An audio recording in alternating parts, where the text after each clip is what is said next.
This is Half-Life 2, M-Mod. Following up from Black Mesa, I'm playing Half-Life 2, and this is with M-Mod, and M-Mod is it's not really an overhaul, it's sort of just, it's tweaks. It's small tweaks and changes to the Half-Life 2 formula. They add some new effects, visual effects here and there, change some things, add some things here and there, and also kind of alter the gameplay a little bit. It's not super significant. There's some basic stuff like, I think probably the biggest two ones are the Combine become a bit more effective because they're better at shooting at you, which is actually kind of difficult. And instead of guns being hit scan, they are all projectile now, which can change a bit of how some of the gunfights can work, especially at range. And then there's a couple other just like minor things here and there. It's essentially like a little bit of like a refresher. It's like a for Half-Life. How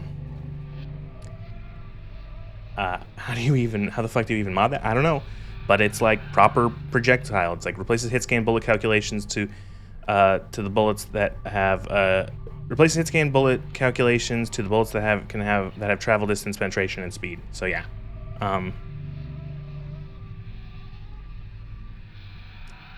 Oh, and all the maybe not all, but most of the weapons also get a little bit of a pretty up. They have nicer models and better animations, or newer animations. You could argue whether or not they're better or not, but they're different animations. It's again not a super overhaul, but it's a change. So Half-Life 2, we're starting with point insertion, insertion, point insertion. Rise and shine.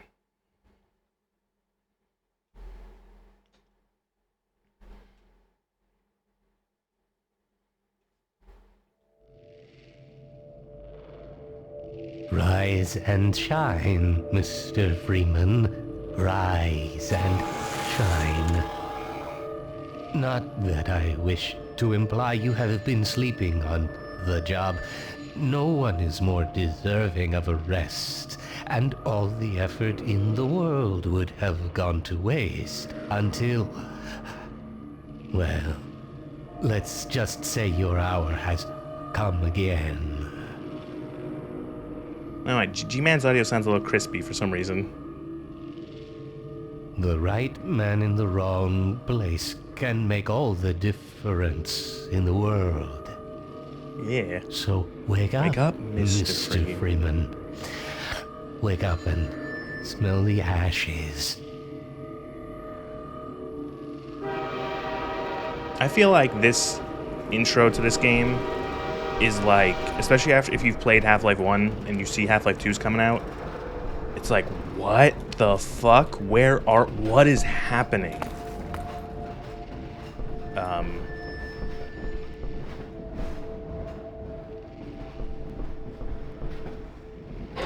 I didn't see you get on. No matter how many times I've been relocated, I never get used to it. Like you're on some fucking train car in Eastern Europe-ish. What is happening? 17. You have chosen or been chosen to relocate to one of our finest remaining urban centers. I thought so much of City 17 that I elected to establish my administration here. In the Citadel, so thoughtfully provided by our benefactors. Alright, Half-Life 2 trivia that everyone knows because this game's been out for 2 decades. Dr. Breen here, you see him, he's on the TV here. He exists somewhere in the map. If you no-clip, you will actually find a small room with an NPC Dr. Breen talking into a camera. And that's how they did that effect. With this stuff, it's all I have left. And you see, oh, look, it's a Vortigaunt, and you're like, I remember Half-Life 1. And you see he's wearing the same sort of, like, the sort of like slave collar kind of thing. Welcome. Welcome to City 17. You have chosen or been chosen to relocate to You one the of only our ones on finest that train? remaining urban Yes. centers. It I was thought 3 so cars, much lady. of It's not like it was much of a City train. 17 that I elected to establish my administration here in the citadel so thoughtfully provided by our benefactors. I've been proud to call Don't drink the City water. 17 my They home. put something in it to make you forget. So, whether you are I don't here even to remember how I stay got or here. passing Don't drink the through on water. your way to parts unknown, welcome They're always departing, to but they City never 17. arrive. And the ones It's that do safer arrive, here. they never... I see, they took your suitcase too. They can't get away with this much longer. I'm working up the nerve to go on. I love the beginning of this game. It is such a, again, Half-Life in a way started the sort of idea of like a first-person shooter can be story-based and like can have sort of like, instead of throwing you right into it, it's like, here's a little bit of calm. We're going to set up the world a little bit. We're going to set up what's going on. You're going to walk around without guns and just going to kind of see what's happening. Finest remaining urban centers. I thought so much of City 17 that I elected to establish my administration here in the citadel so thoughtfully provided by our benefactors. I've been proud to call City 17 my home. And so, whether you are here to But I want to stay go or that way. passing through on your way to parts unknown, welcome to City 17. It's safer here. You, citizen, come with me.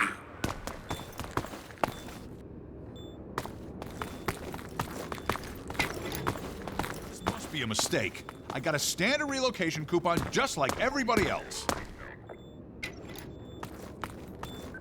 I'm sure he'll be fine.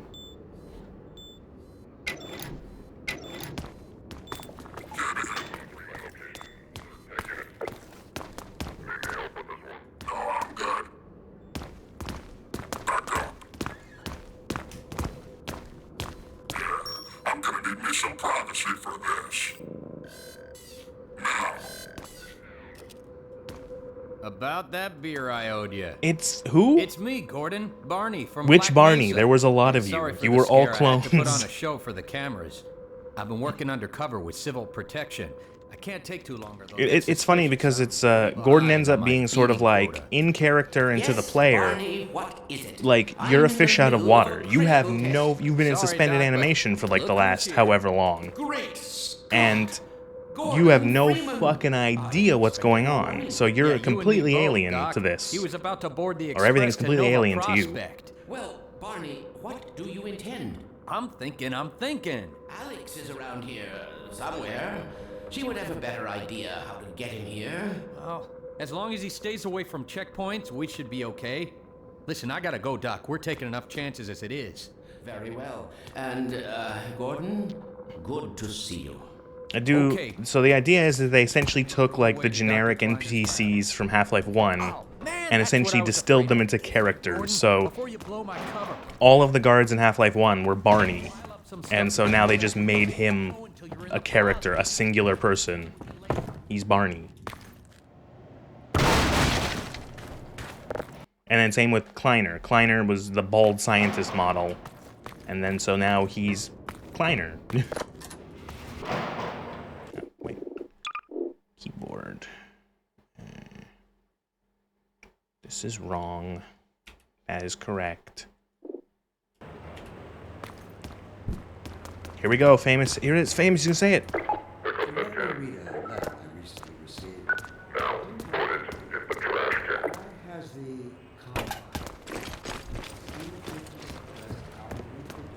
Get fucked. sincerely. Get fucked. Thank you for that concern. Of course, your Behold our question new physics engine, on yep. One of the basic biological impulses. Holy shit, he's still coming. All its associated hopes and fears for the future of the species. I also detect some unspoken questions. Do our benefactors really know what's best for us?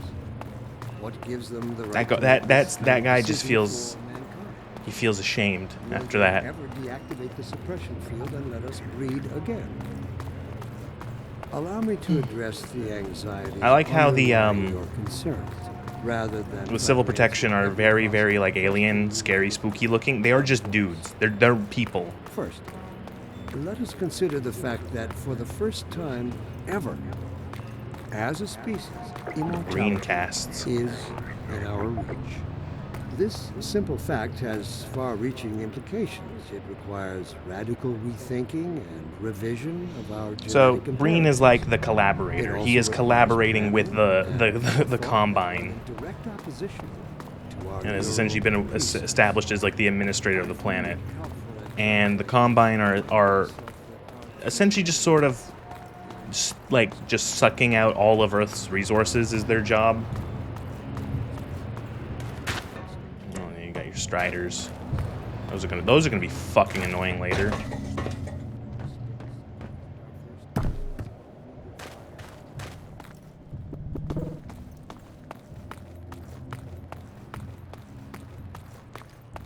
This is how it always starts. First the building, then the whole block. They have no reason to come to our place.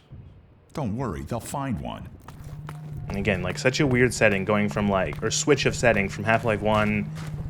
Oh, you're in a big laboratory setting in you know, New Mexico, and now we're in like sort of unknown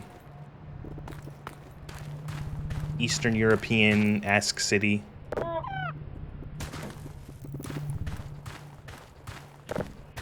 God, Source Engine is so fun. It is just really cool being able to like just object, pick it up, throw it at shit.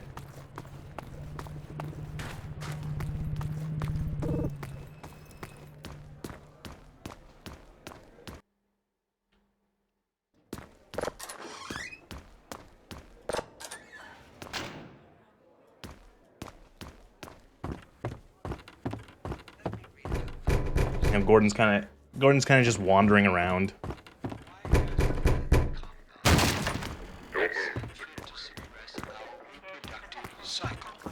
Sincerely, a concerned citizen. He's one of us. Thank you for writing. Concerned. Look at him down there. Of course, I told your you they'd be question coming for us touches on next. one of the basic biological impulses. Oh, there we go. That's what I wanted to do.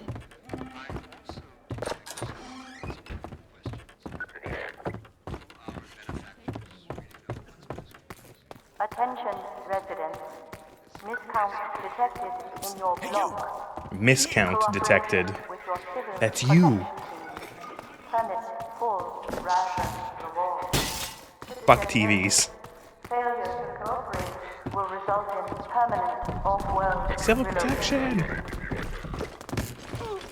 Get in here, quick! Keep moving, head for the roof! Citizen notice. This like intro where you're running from the civil protection actually was like anxiety inducing as a kid.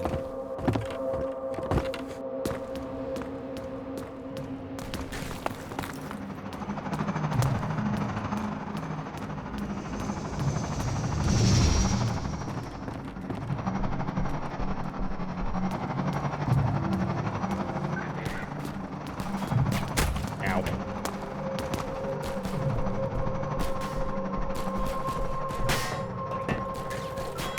Ow.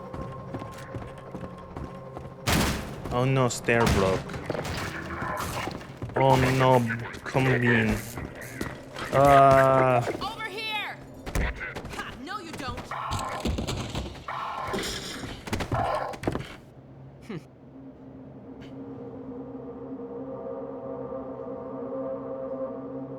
Dr. Freeman, I presume. Also, look, we're showing off of our new face tech. Look how Combine can be slowed expressive away, these but once faces they're are. up, You don't want to get in their way.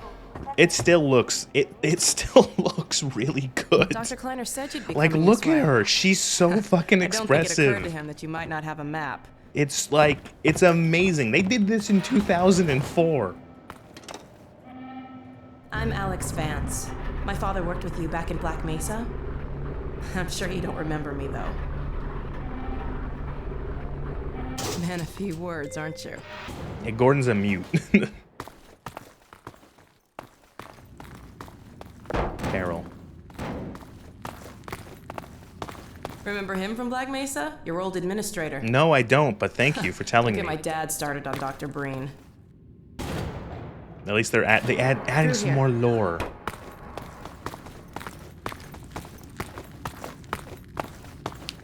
This loading screen in particular, I remember back in the day, always trying to look away before the loading screen triggered. Otherwise, I have to have Alex staring at me awkwardly for like a minute as it loaded on a 2005 computer. We've been helping people escape the city on foot. It's a dangerous route to my father's lab, through the old canals. Today, we're finally on the verge of having a better way. I've always wondered, what the fuck is she wearing on her forehead? Here, What is that? Let me buy you a drink. Is that supposed to be like a hairband? It does look like she just had like a leather strap on her forehead.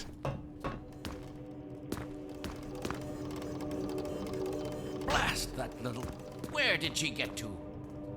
Lamar, come out of there! Uh-oh, everything all right, Dr. Kleiner? Oh, hello. Another case. Again, Well, this is also kind of showing off Lamar how has gotten out Half-Life of did her story more, where you're never taken out of the first person perspective. The cutscenes are all in first person. It really is you, isn't it?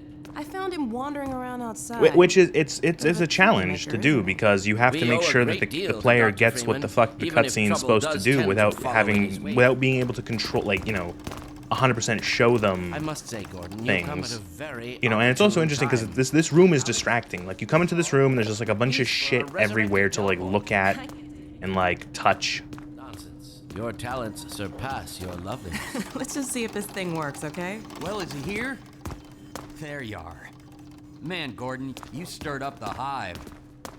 And then you have this little ooh, what's this? You had this button and mini teleporter.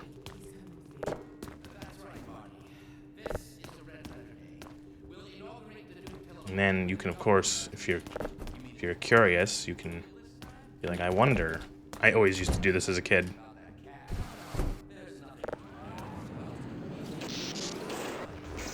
Oops, it was still set the other way. Never mind, one sec. Oh, I missed. No, I got him. Oh, look, boo, and you can teleport all the books. I'll give you the honor. I've got to get back on my shift, but okay. At least get him out of his civvies. I used to try to find all the books in the laboratory and put them into the what's it called? Into the teleporter. Here we go. Ah! Damn it, And then this is, oh my god, a head crab! And you remember, if you played Half-Life 1, you're like, oh fuck these things. Got rid of that pest. Certainly not. Never fear, Gordon. She's debeaked and completely harmless. The worst she might do is attempt to couple with your head, fruitlessly. Get that thing away from me. Here, my pet. Hop up. No, not up there. No, no. Careful, Lamar. Those are quite fragile. Oh, fie. It'll be another week before I can coax her out of there. Yeah, longer if we're lucky. Barney, you're not an animal I think person. it might be too late. Oh, there he is. Look, it's the G-Man. It's the G-Man. I don't remember all of the G-Man things. I might have missed one already. But I remember a few of them. Most of them.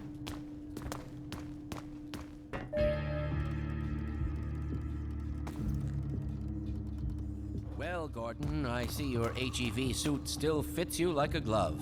At least the glove parts do. I've made a few modifications, but I'll just acquaint you with the essentials. Now, let's see. The HEV Mark IV. Now you have the zoom. The Mark V hazardous Mark V environment now. suit has been redesigned for comfort and utility. Oh dear. Doc, we don't have time for this.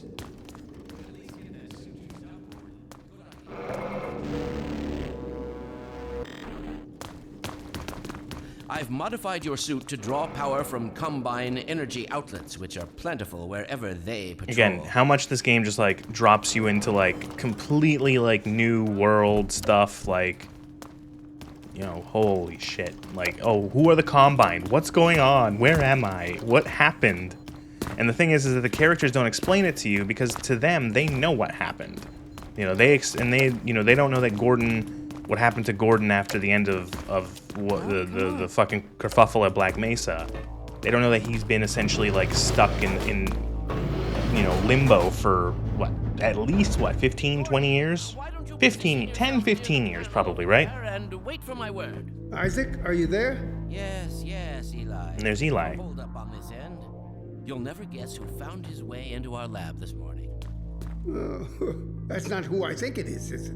Indeed it is. And it's our intention to send him packing straight away in the company of your lovely daughter. Are you ready for us, Dad? We're all set on this end. Let's do it. Let's see. 20 years? Okay. I'm trying to remember how, because she was a kid in Black Mesa. I don't remember if she was, supposed to be, 5 or 10. That's what you said last time. Hey, yeah, about that cat. 3, 2, 1. Excellent. You gonna let Gordon throw the switch? Gordon, go right ahead. Switch. Very good. Final sequence. Commencing. Having her be mid-20ish sounds about right, yeah. Because Gordon's, I think, 27? Okay. If what's at the beginning of Half-Life? He's either 27, 28, something like that.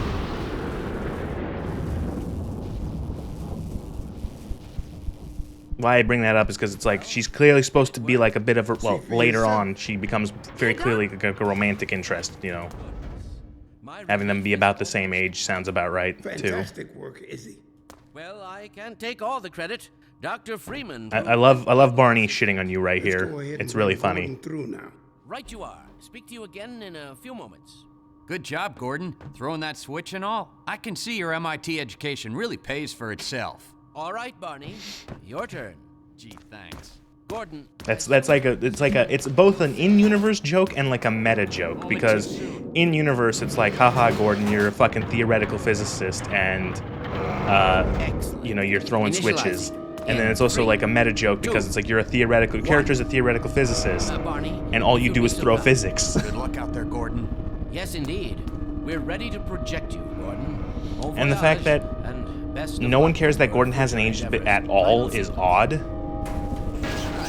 What is it? Yeah, because Gordon would be nearing depending, would be if it's 20 years, he'd be nearing 50.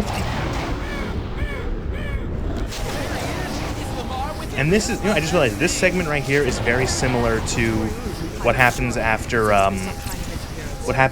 during the Resonance Cascade in Half-Life 1, where you get teleported randomly. How did you get in here? I think there is one line from Eli when you make it to Black Mesa East, where he says something where he goes, "Look at you, you haven't changed one iota." He kind of brings up the fact that you haven't aged a day. All but certain it was Gordon Freeman. Oh, look, it's an Ichthyosaur, and that's it. He didn't come through. Then where is he? You never see those things ever again in this game, which is good. Shut it down. Shut it down. You must get out of here. Run! It's official. Gordon needs to be banned from science. Gordon's like a bad luck charm, it seems, when it comes to scientific experiments. It's just bad shit happens when he's involved in them. Whether it be pushing a crystal into a laser beam or standing in a teleporter.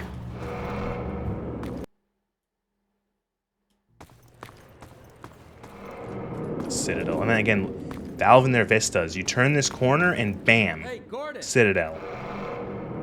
The Citadel's on full alert. I've never seen it lit up like that. Get out of City 17 as fast as you can, Gordon. Take the old canals, right? They'll get you to Eli's lab. It's a dangerous route, but there's a whole network of refugees, and they'll help you if they can. I'd come with you, but I gotta look after Dr. Kleiner. Oh, and before I forget, I think you dropped this back in Black Mesa. Good luck out there, buddy. How the fuck would you know? I don't know. I like the... It's clearly not the same crowbar, but it's just okay.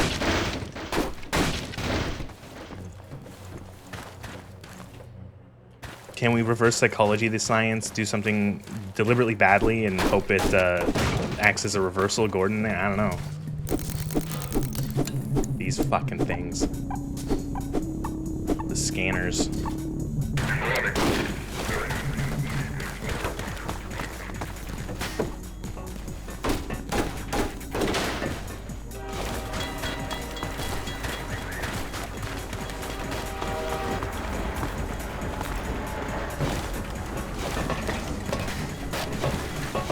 My favorite part about watching people who have never played Half-Life before, Half-Life 2, doing that little train yard segment is watching them get lost so easily in that train yard. It's like, it is guaranteed that they will get hit by the train, or they'll run around in circles, they won't know where they're going.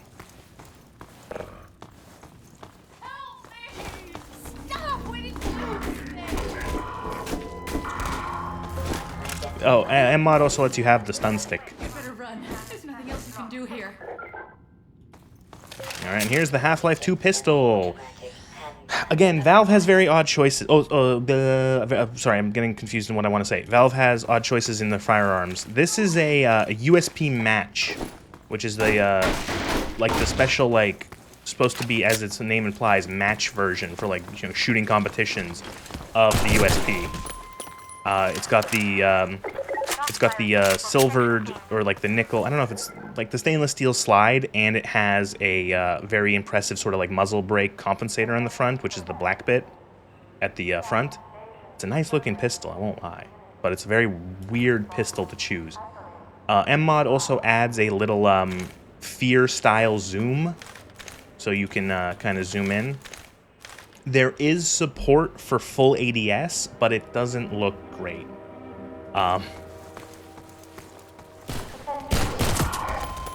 Same as the Angelina Jolie Lara Croft. That's interesting.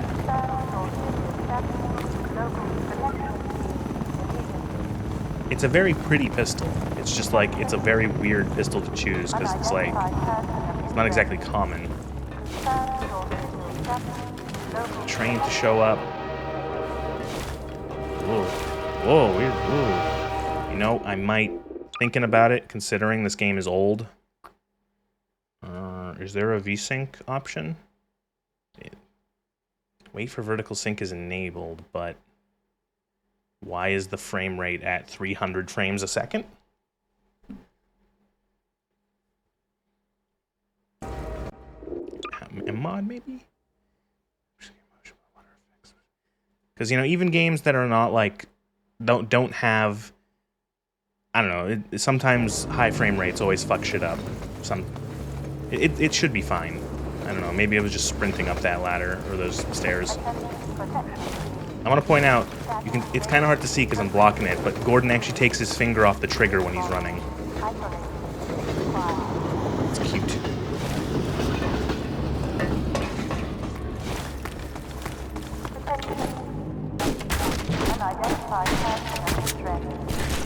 Convenient barrels.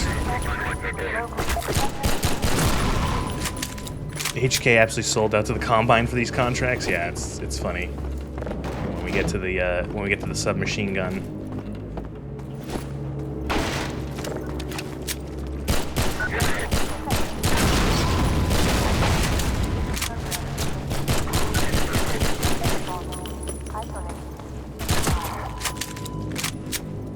So as you can see, the animations and the models for the guns are a little different.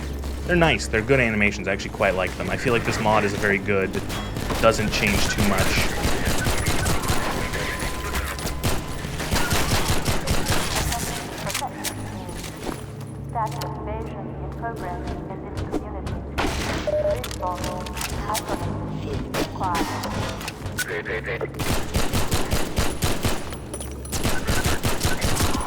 Like, I know it's a case of just like Valve. Fuck off. I think the sounds are new or altered a little bit, but there's also hit effects. So you get like the little hit sound effect when you actually hit the target, so the guns sound a little different.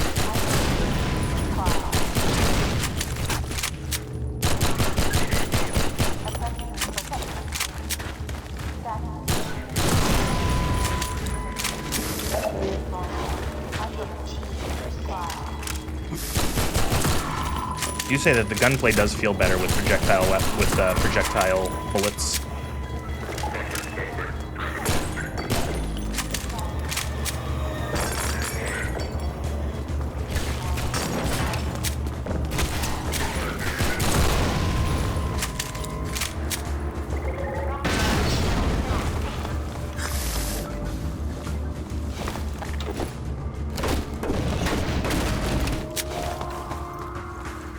I understand that, like, the guns are meant they're just like whatever Valve thought was cool. But it is interesting to think that the Combine are like, no, we specifically want these guns for our Earth-based forces.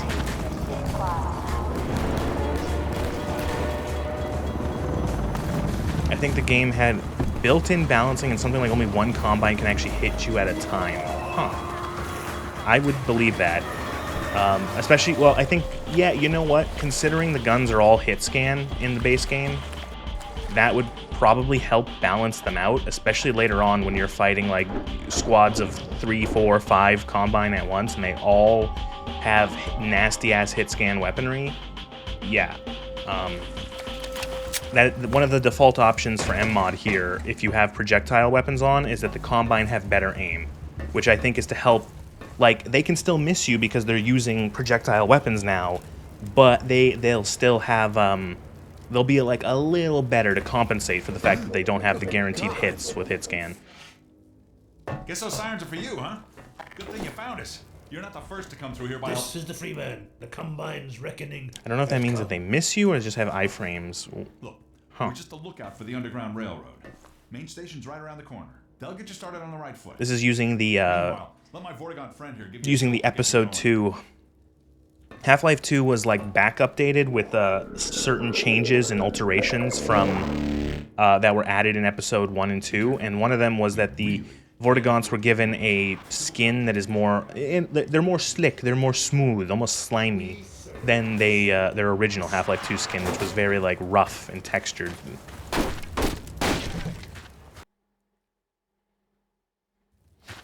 Also, one of the options I was given in MMod was the flashlight. You can see the flashlight has its own little bar here for at the bottom for its battery. That is an episode thing. Before your flashlight was with your sprint power there on the left, meaning that if you had a flashlight on and were sprinting, you would drain like twice as much power. Episode 1 and 2 changed it so that the flashlight has its own individual source of power, and MMod allows you to make it operate like that as well, which I think is appropriate. It's just more convenient. Flashlights use legs. Oh, barnacle. There we go. Introduction back to barnacles. Again, simple thing. There's a crow there. The crow flies. It flies into the barnacle's tongue. You now know, as a player, what a barnacle does.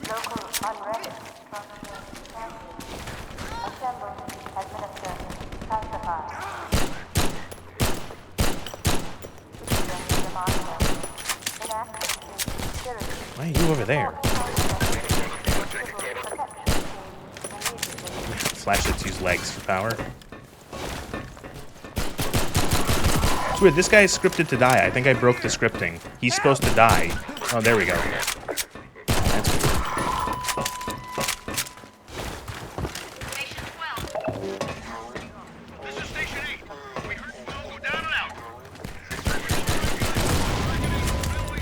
Another thing that this that MMod adds back is it adds back the full voice for the HEV suit.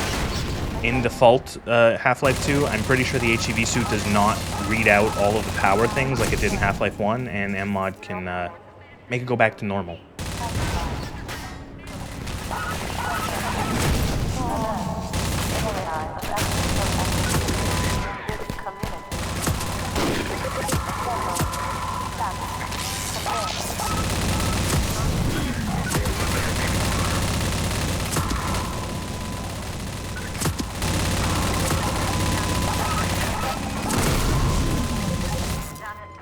When games have projectile weapons, they just feel better to me.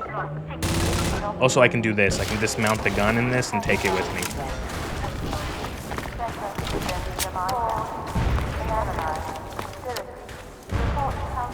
Here we get our introduction to the lambda symbols. Whenever we see one of these lambda symbols, there is a little supply crate for you somewhere.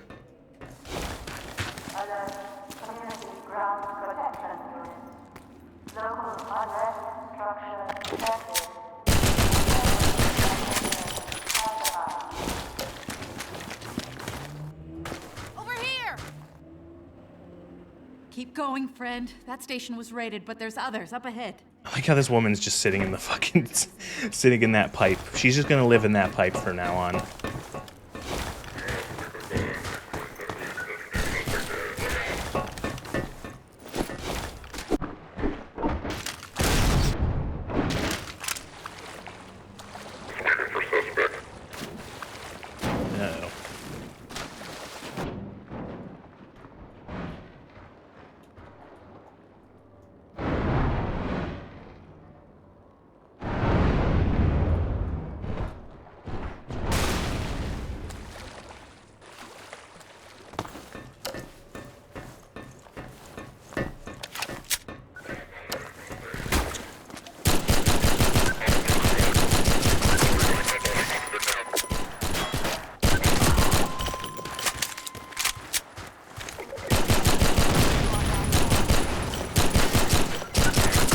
Valve was like, look at us with these fucking animations of these enemies like jumping off the thing. We're so good.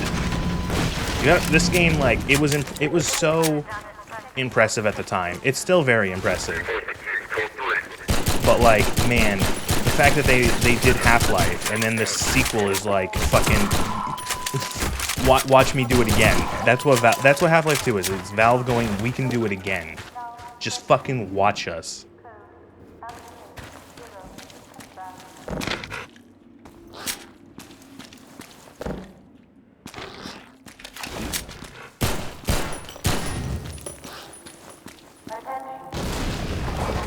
God, that's always so satisfying.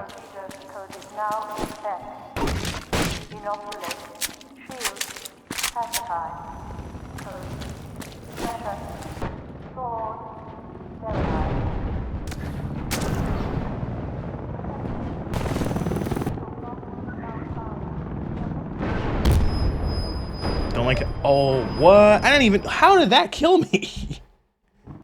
I got physicsed or something.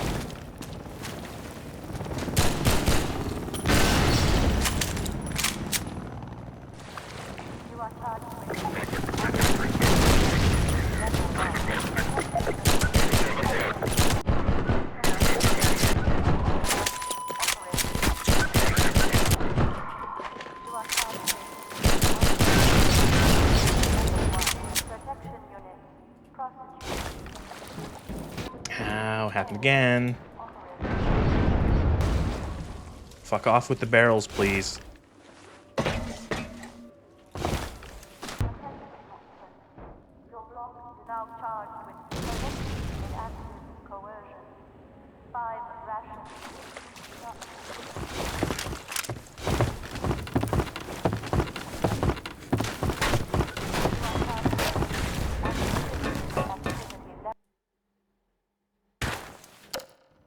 So I remember doing the first time I ended up here. So this is like, okay, we're going to teach you about the physics. There's a board here, and you can go like this. You make the board go. You got to make the weigh the board down, and or you could just do that. And so I think the thing they intend you to do is to put the cinder blocks on the board.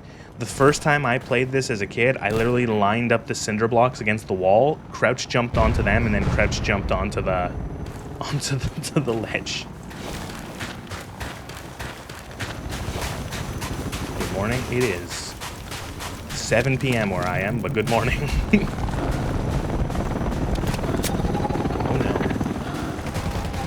So we get introduced here to the Hunter helicopter, which is going to be your good friend for like the next 2 chapters.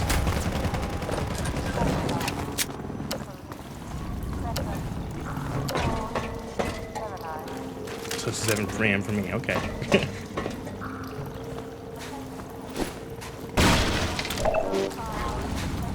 Some loot over there. I don't need health packs.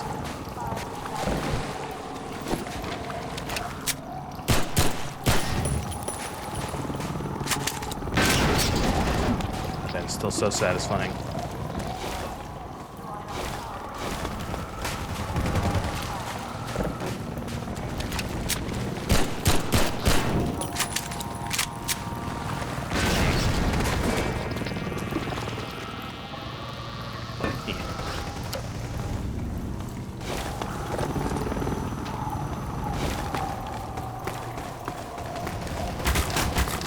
Have you ever played Black Mesa? Well, I finished playing it on Friday.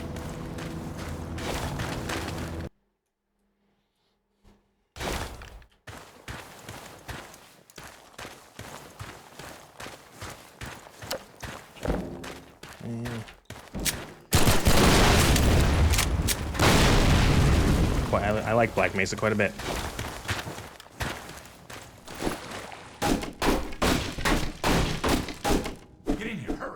Civil protection is onto us.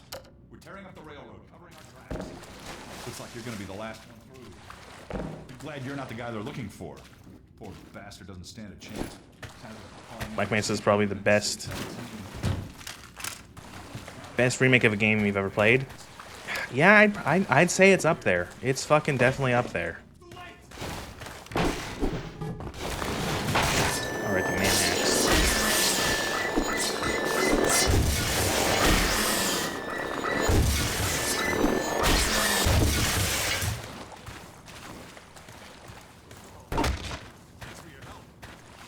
I'd struggle to think of like a full remake that is as solid as that. I'd say maybe like the System Shock remake is pretty darn good too, in terms of like I'm not talking about like a remaster, but I mean like a full on. We have made the game again from the ground up. I would say Black Mesa and like the System Shock remake are like the best examples.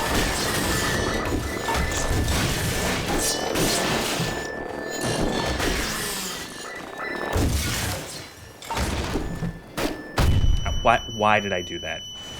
Why did I do that? I'm taking that. I'm taking it. Like that. Mulligan.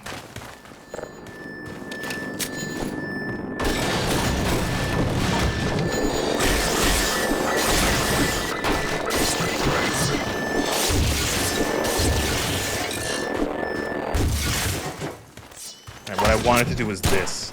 And then just run.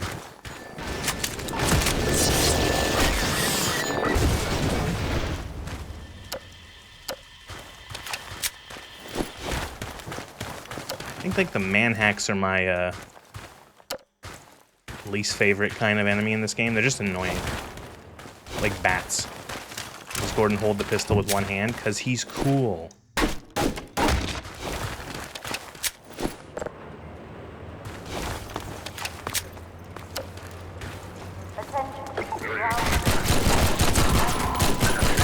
Because he's never been trained properly and he's just guessing on how to use a gun.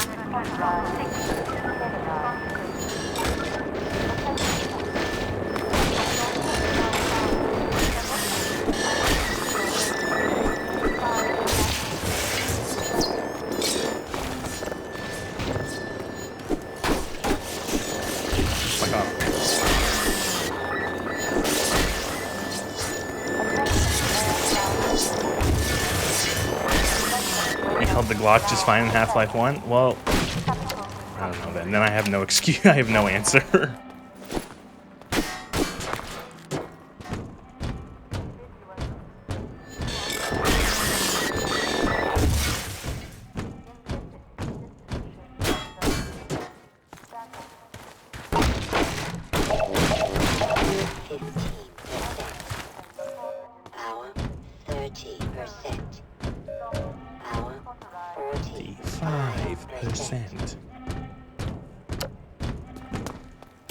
Gordon's a trained professional. He doesn't need to hear all this. Something, standard insertion procedures.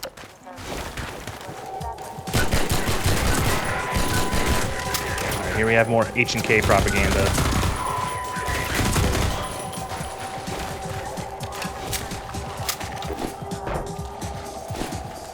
Valve's understanding of firearms has always been tenuous. To say the least, Valve doesn't know gun. All right, this guy's here. Hi. Really?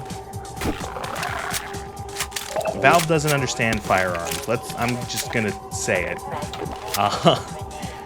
So, the SMG is sort of an MP7, but kind of changed a little bit. It's clearly based off of the MP7.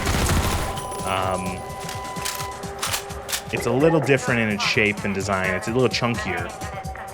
And just like Valve doesn't understand that nobody really puts an MP5, a grenade launcher on an MP5, like Half-Life 1, they put an underbarrel grenade launcher on the MP7, which is even more ludicrous.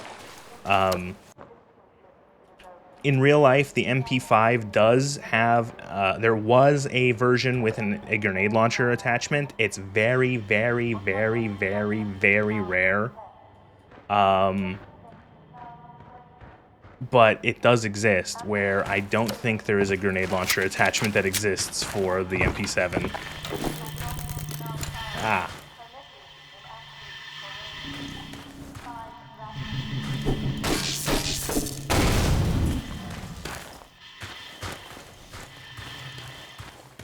God, my eyes, yeah.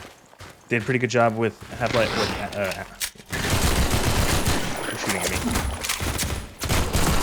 Did a pretty good job with Alex. I haven't played Alex, but I've seen, like, It's interesting they did some they did some neat stuff with how the gun works in Half-Life Alyx, like your main pistol.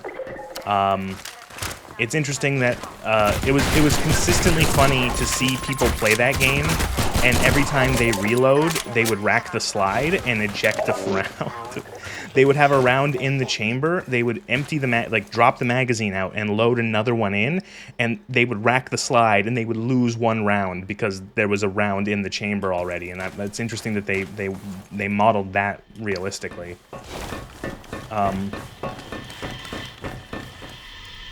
I just whenever I think of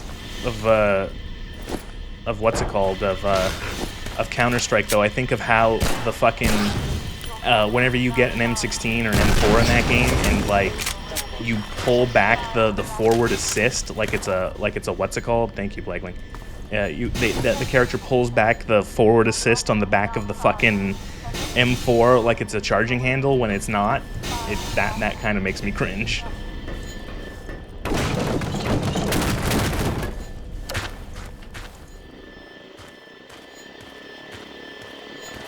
And then don't even get me started. When we get the shotgun, I don't know when we're gonna make it to Ravenholm.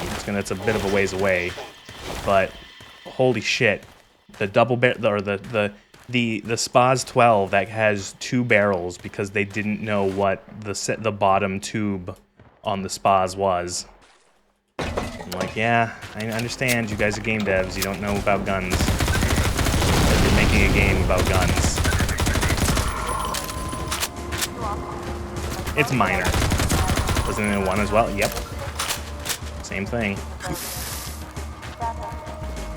Again, both in Half-Life 1 and in 2, you have the consistent thing of the submachine gun having a very, very uncharacteristic grenade launcher attachment, and the shotgun having a completely impossible double barrel shot. Like there is nothing you can, like you can't, the double, it just doesn't work. It's not how that gun functions.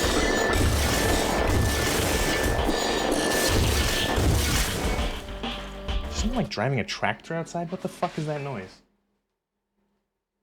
I think it was like a dirt bike or something. They really should have researched more about guns in Half-Life 2. They should have at least had one dev, or like one dev look it up, or one dev pay someone who knows about guns to be like, okay, well, what kind of gun, this kind of gun, could it fire double-barreled? And they could go, no. Oh, this kind of gun, can it fire, a grenade launcher? And they go, no.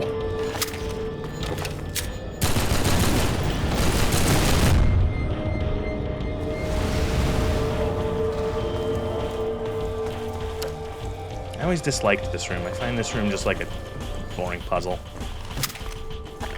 What do you mean they looked up cool pistol and went nuts with it? Yeah, kind of. I think, again, it is, the way I would say is that Valve was more interested with, they were more interested in how the gun would fit into the arsenal. Oh, Jesus, this is awkward. And how they wanted it to perform in the arsenal. And from there, they went and just, like, picked... Like, they mechanically made... I think the gun's mechanics and how it would function in the game was more important to them than the look. And the look was just like, do we like the way that this looks? Does it fit in with, what we're going with the Combine, yada yada. That was probably as far as it went. They weren't particular about the details of the actual gun if they were going to use a real gun, which they did for a couple. But they didn't particularly care that it was accurate to the mechanics of the gun itself.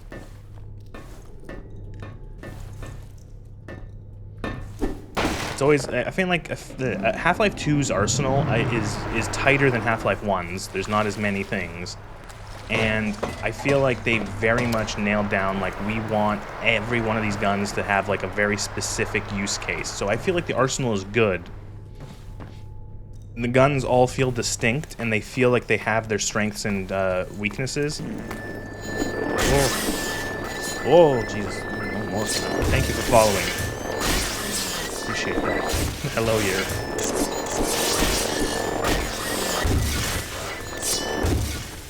But, voxel orbit, thank you. I try, I don't want to glance, I try when someone follows to I don't want to just glance at someone's name and then just like, bleh, and just like read it out and be like, voxel orbit, vox L orbit, you know, and say it wrong. So I gotta give a sec and read it fully and see what it actually is.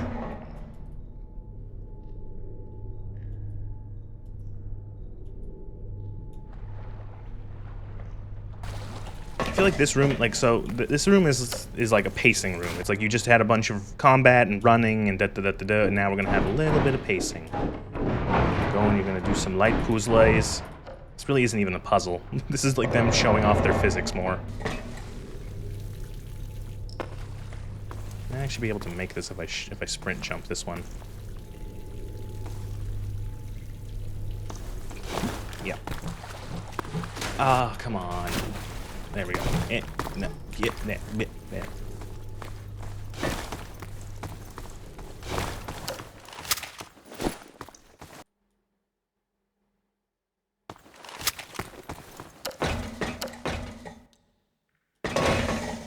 Oh, Source was an amazing engine, is an amazing engine, but ladders, Source ladders are not its strong point.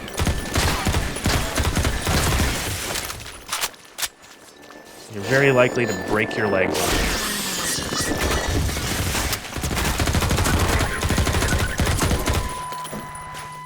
I feel like video games in general still don't have great ladders. I struggled, I can think of a game with more ladder, I can think of a lot more games with bad ladders than I can with one where it's like, oh my god, the ladder works. Like the sound texture always throws you off. Because I think a lot of the textures are sampled from life. Like they're clearly like sampling like real stuff. Again, it's still like, it's simple, but like this game still looks really good. I am playing with M-Mod, so there are some visual enhancements, particularly to the particle effects and the lighting, but it still looks really good.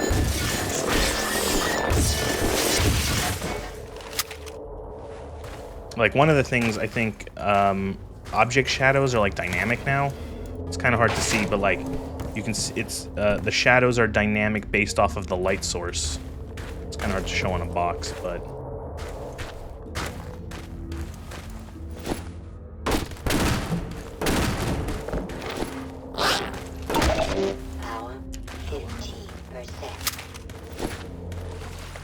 God, for some reason I remember these first couple chapters as a kid taking me like a billion years every time. 30%.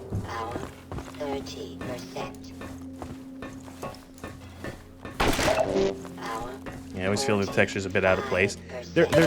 I knew that was going to happen. That's the second time that's happened to me. Last year playing this game, that same thing happened. That same time, that same position. The fucking, you slip through there and the game physics you.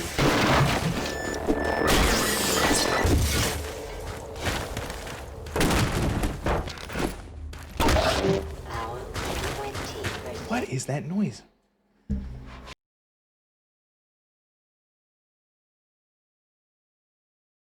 Sorry, it's just someone, I think with like a, I don't know, like a moped or a dirt bike or something. Power 35%. Power 50%. Get the radioactive goo.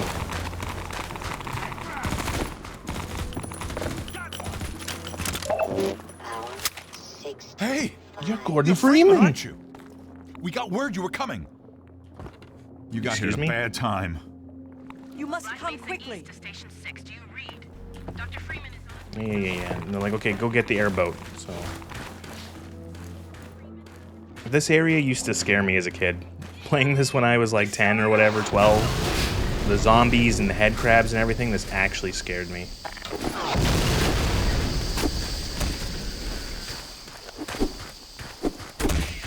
Where does the grenade come out of the SMG? In real life, nowhere, because this gun can't actually do it. In this game, okay, in M mod here, the model has changed slightly, and you can see it a little bit better here on this. You can kind of see. You can see, like, there's like the underneath the barrel is like that little tube beneath it is supposed to be a grenade launcher.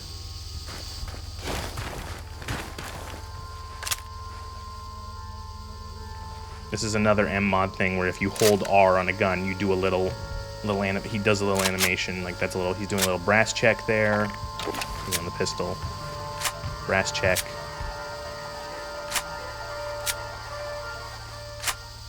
Is there another one?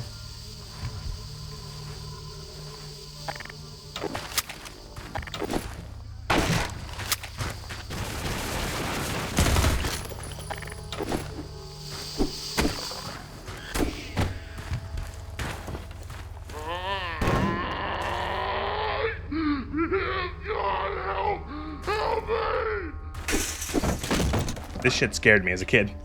A grenade cannot fit in there, at least one that's powerful in game. At most, it would be a, like, if I wanted to put a grenade launcher on this gun, which is not happening, at most it would probably be a 20mm grenade. It wouldn't be very big. You can kind of see it on the default view model there, that.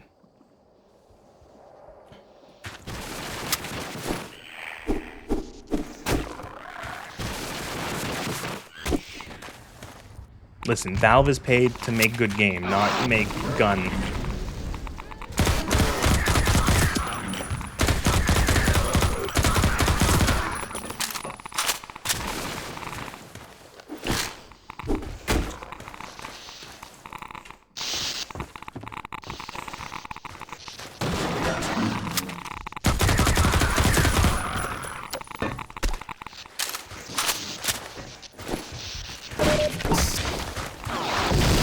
Whoa.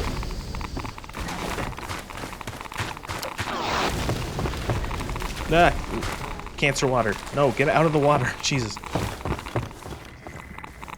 Hey, Dr. Freeman. I've been hoping you'd show up. I'm ready to go. It's gonna be tough dodging civil protection out there in the open, but drive hard and you'll make it. You'll find more help up at Station 7. Just a few bends up the river. The old red barn. Red barn. Ah, yes, the boat. You'd better get going now. Oh, Jesus. Is there any realistic guns? Well, it's not even that. It's just that it's clear to Valve the more important thing is not how the gun would actually function in real life. It's just, we need the gun to do this mechanically. So we're going to make it. It doesn't really matter if it's realistic. We want the submachine gun to fire a grenade. It doesn't matter if it's not realistic. We're going to make it do it.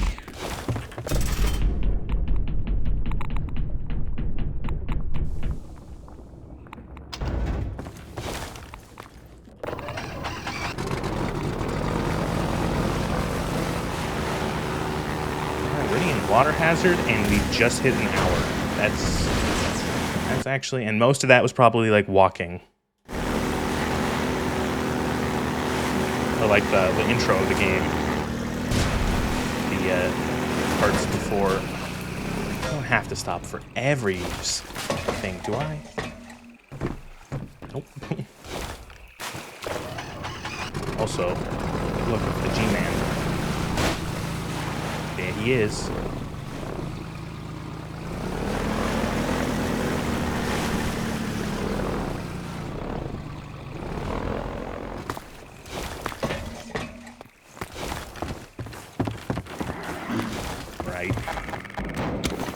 The one grenade I have.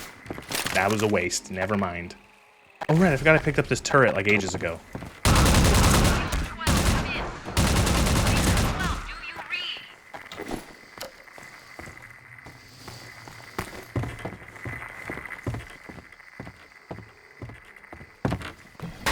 No, no. Snow!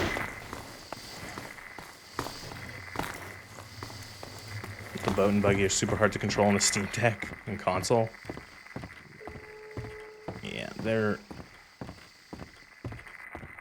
not the most They kind of remind me of, like, I've been playing Halo. They kind of give me Warthog physics.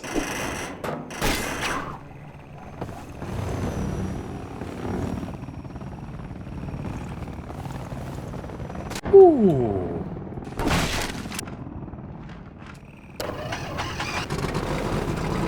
Janky-ass Xbox port. Are you talking about... Oh my god, there was an... well, you're right. There was an Xbox port. I had that, too. Shit. And then there was eventually... I'm thinking of the 360, too.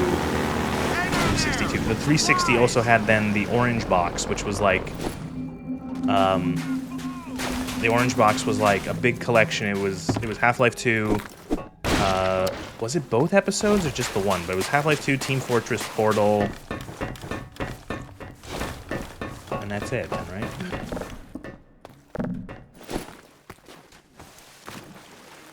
Orange Box had the episodes? Okay. Then yeah, then it was much more worth it than I thought.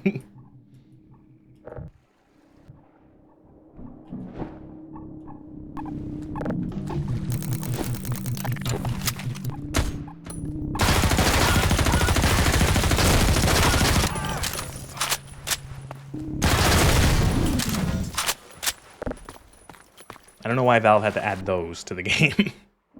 Those could have stayed on the drawing board.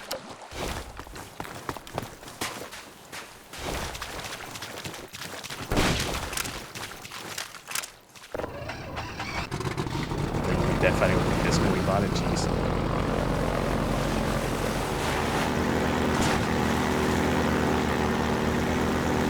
Yeah, the airboat in particular very much feels like I'm driving a Warthog from Halo.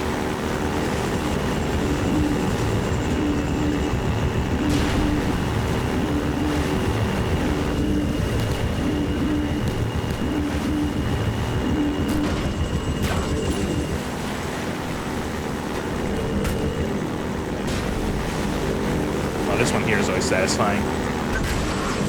Get fucked. Funny enough, I get stuck on that puzzle, kept trying to balance the board and then going fast over, but kept failing.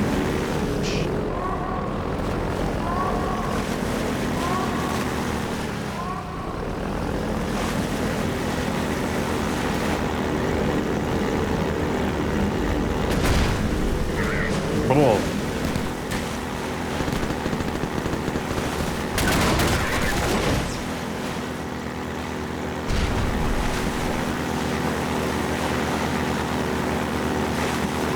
Always that. Yeah, it is. It's so gamey. It's so video gamey how they like set up some of the Combine here to just be like those Combine were suicidal. They dove down as Gordon's running by here with the airboat, and they fucking eat shit. And it's like you could have just not done that.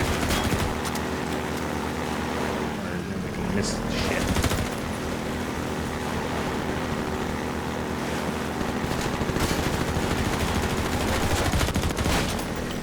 What?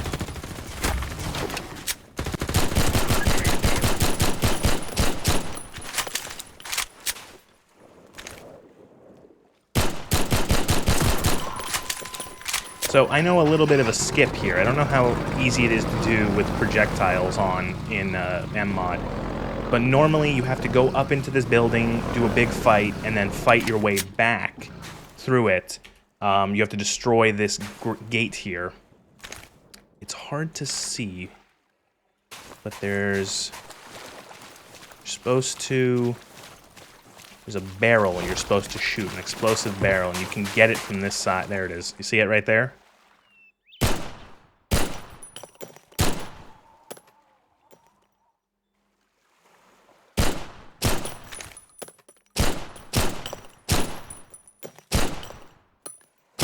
You can do it.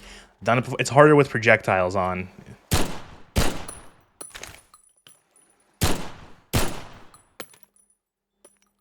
Use a different weapon. I don't know how much easier it's going to be with this.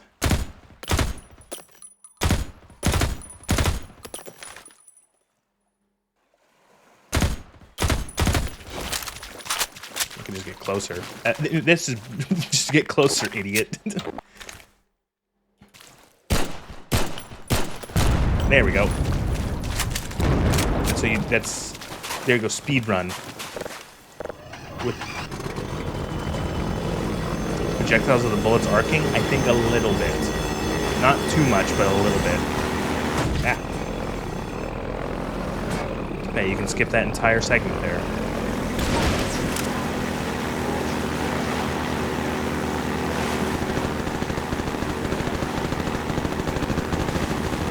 Speedrun tactics.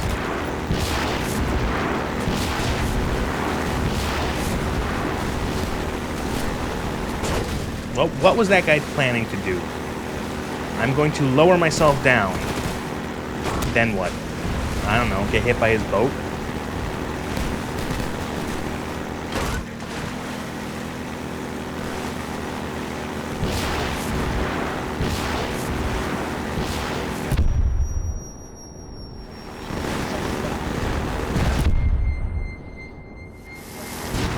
That fucking hurt.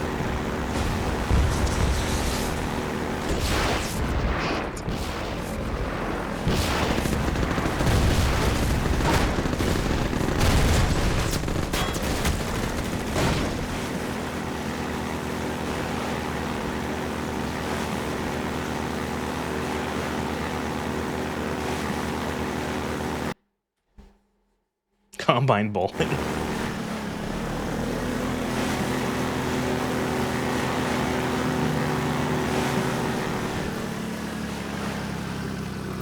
little moments here to slow you down.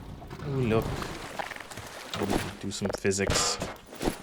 They love their physics.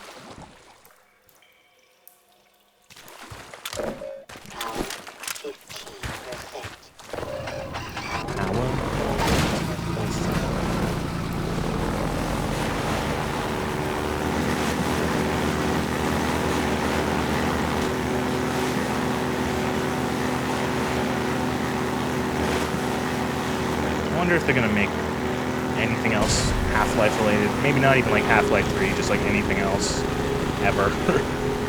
Because it's been like what, 5 years since Alex came out? 4 years, something like that.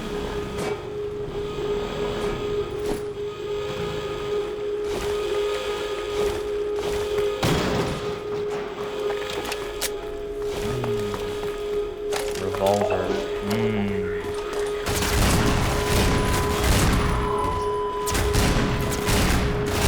Oh god, the kick on this thing is...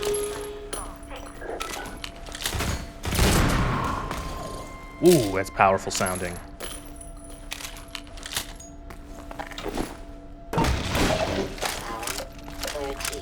I might actually make a hard save here, because you can fuck yourself here easily. 5%. I like how they even I like how in the dark here, the sights, you can see the luminescence on the sights really nicely. That's really nice touch. I like that a lot.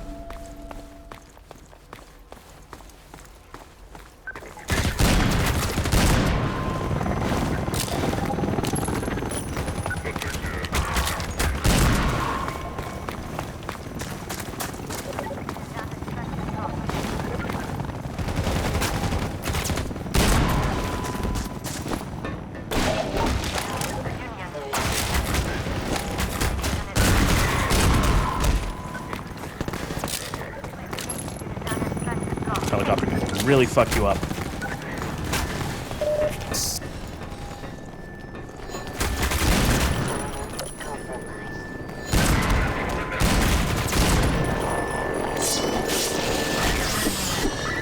Fuck you.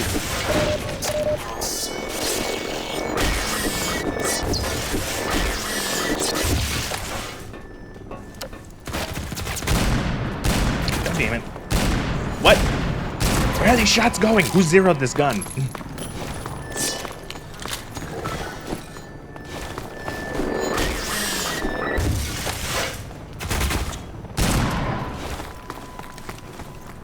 Stay on the side there? It's like Python, I think. You know, it's a Colt Python. Python Elite. That's what it is.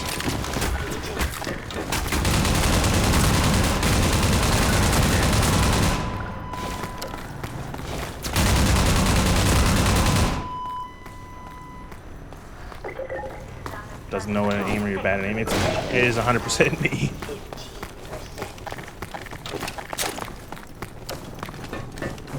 Python Elite. Yeah, that's what it says on the side of that.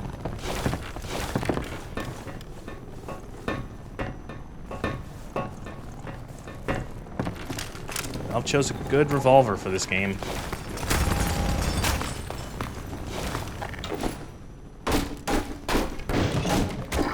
Okay. Get fucked.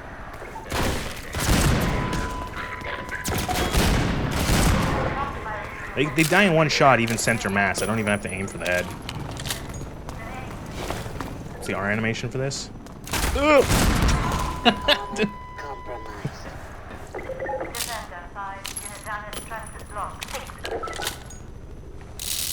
Oh, look at that. Alright, so he...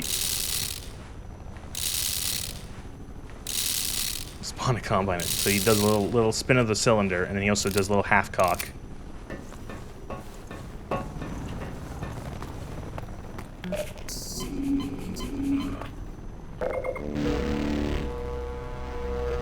The way he acted his feet, yeah, that one guy didn't know what the fuck he was going on.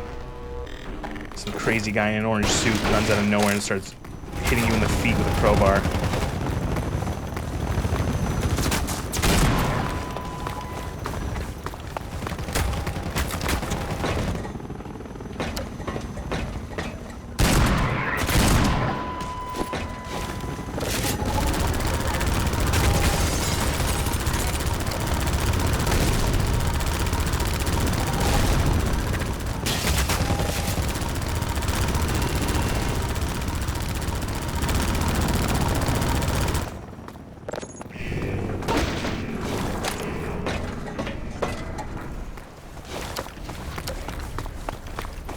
That's a fun little encounter.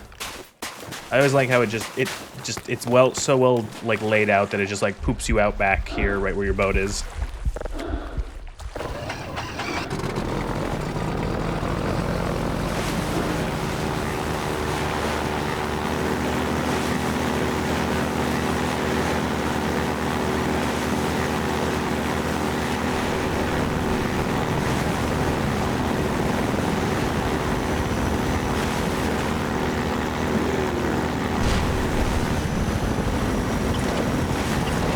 Fucking bombs! Oh, the bombs! I love the rotor wash effect. It still looks really good. Like the air coming down from the helicopter on the water. It still looks real nice.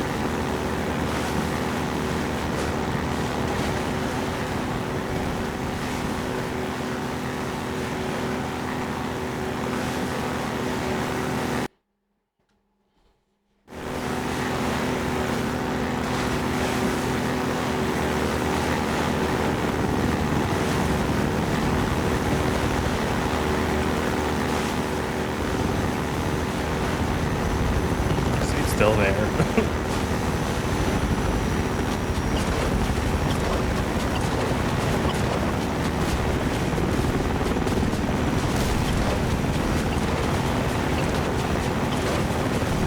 I love the fact that this thing just constantly can poop out these bombs.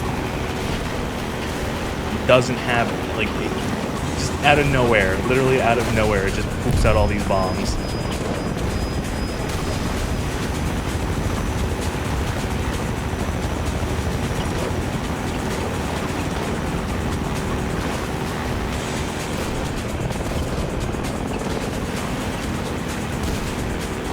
Stored hammer space nowhere.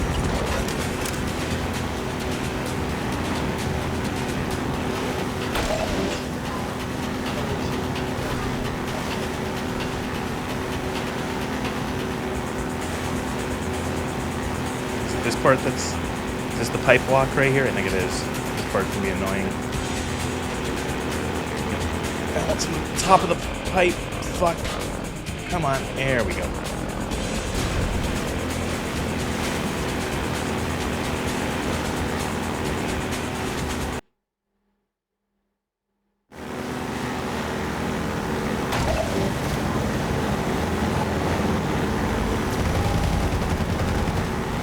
And he just goes back to shooting it, yep.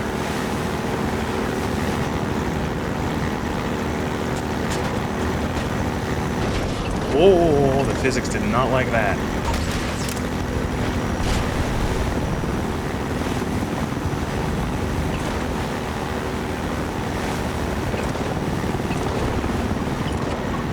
Ah, Jesus.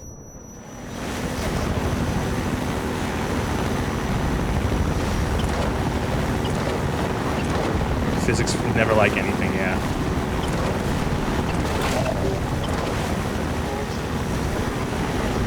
So there's a lambda symbol there. Who cares? Fuck that. Get chased by a helicopter. Can't go pick up that stash.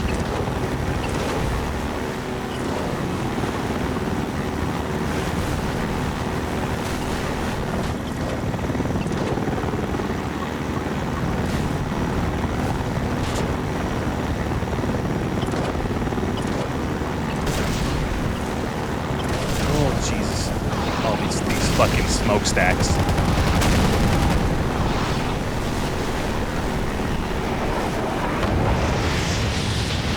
Fuck.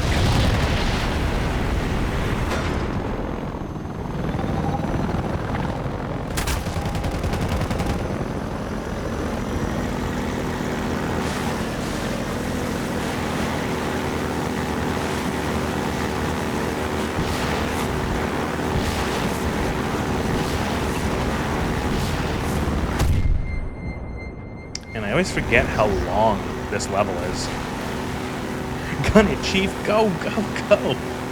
Oh, jeez.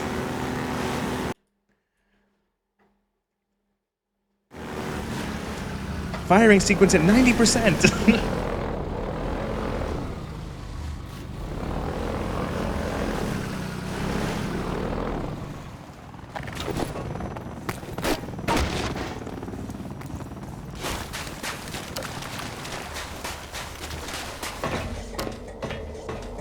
Right in the hangar, go!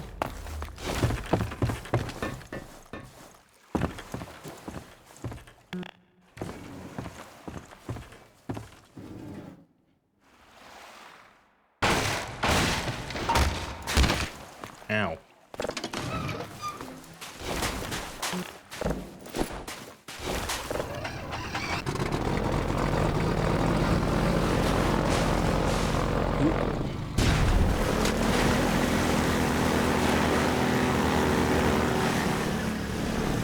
I was gonna recommend the gravity gun when I realized, yeah, a little early. One more chapter. One more chapter before we can start fucking around with physics props. Console commands.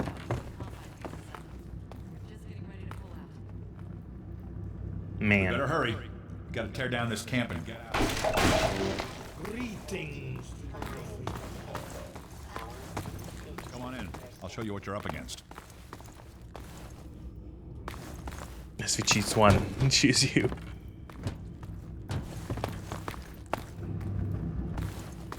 And then she stands in the door. I love how they have to think of diegetic ways of boxing the player in without like just stopping and making a cutscene. So you walk in here, and when you walk far enough, she stands in the door so that you can't just hop on the boat, because what's happening now is the boat is essentially just being replaced with the one that has the gun on it. But getting there with that hunter chopper on your ass, next to impossible. Good news is the Vortigaunt's working his magic on your because airboat, they're two so different entities. The airboat with the gun and the airboat without the gun are two separate entities, and so the game just like swaps them out, I'm pretty sure. There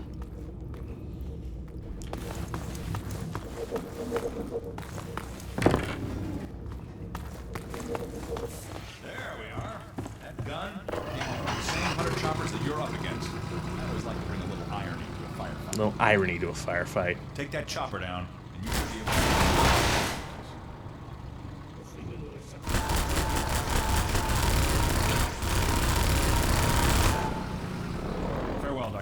Farewell, Dr. Freeman. That's the buggy. Yeah, the buggy has the Tau gun, Tau cannon. Nowhere near as fun. I will say it's neat to see the Tau cannon again from 1, but this thing is more impressive. This thing seems more deadly.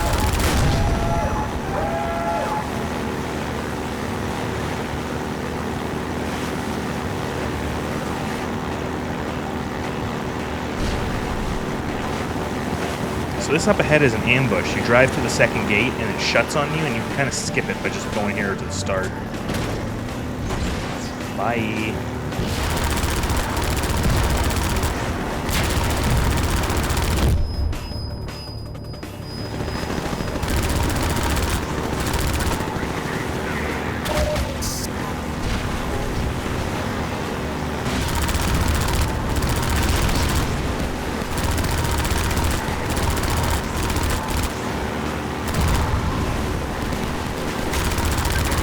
I like how the helicopter immediately starts melting after a short burst from that gun, but bulletproof.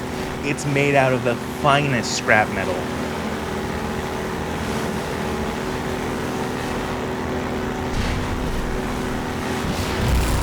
Now, the Tau cannon does sound really nice. Main character boat.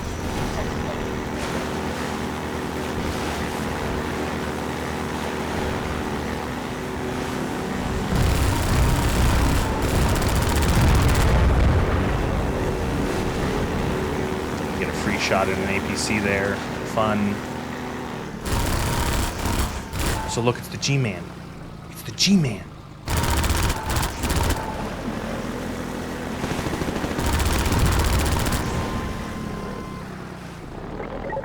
Is there anything down here? I've never been down here. Oh, look, some loot. And a zombie. Oh, a lot. Oh, my fucking god. There we go. I have played Half-Life 85 billion times. Never been down here. Holy shit. That's cool. This entire section is always just me like, just go, go, go. Drive the boat, drive the boat, drive the boat fast.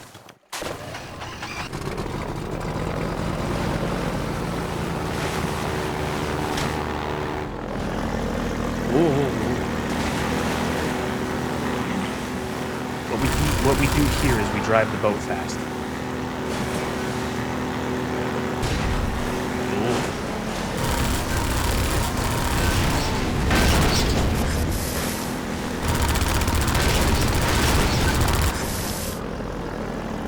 I always liked the burn hit sound in this game. It always sounds just funny to me. They're just like sucking their teeth in pain. Is it because it's more intense and fitting, or you just really want out of the boat? Little column A, little column B. At first, it's really fun. I think this segment is like a smidge too long. I think the pacing is pretty good, but I think it's like just like if it was like a little shorter. They could have truncated a little bit of it, and it would have been, I think, just as good. Steam Tech, it's wanting to get out of the boat. Yeah, if the controls suck, then yeah, I can imagine being like, is this over yet? Is this over yet?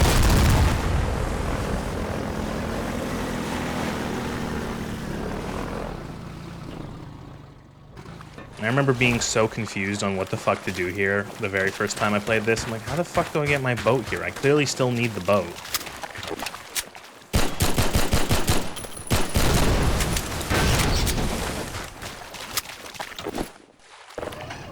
What am I doing? And then it's like, oh. Like wandering around looking for like a gap or something I'm missing.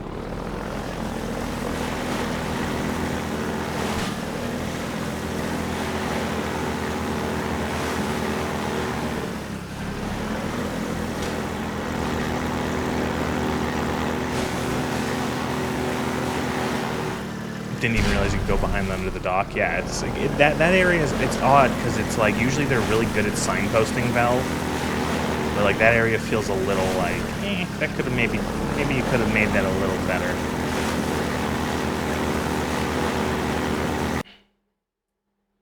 I think we're at the, this is it, this is the chopper fight. One thing I really like about this chapter is how it's like noon when it starts, and then by the time you're here, the sun is setting. I think it's just, I like that as you progress through it, the passage, like the time passes.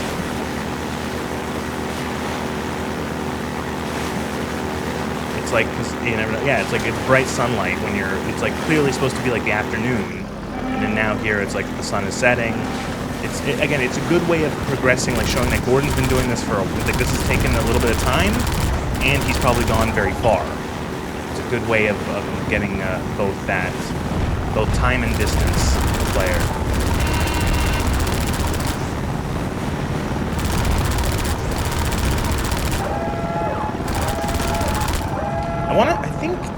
I want to say from one of the dev commentaries that the helicopter attack here was originally like an accident.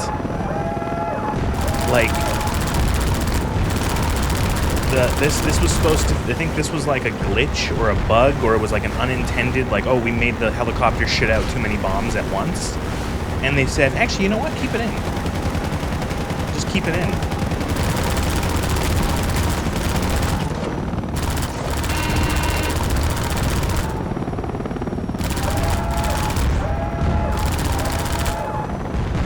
All Half-Life 1 happened in one day.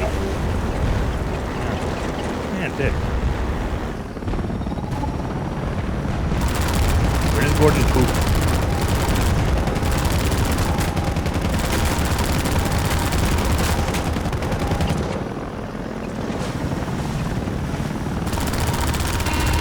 And bleh. In the suit, it's processed.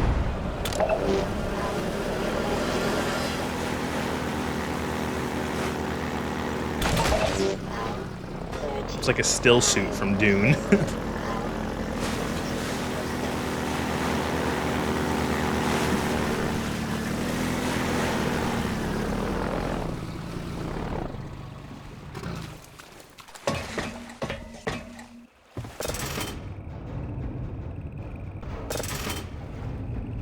Valve loves the slow open gate as a way of stopping you from progressing. Of like, okay, you can't just run by this encounter, you have to kill the enemies, because you will, if you let go of this gate, it will immediately fall. They love doing that shit.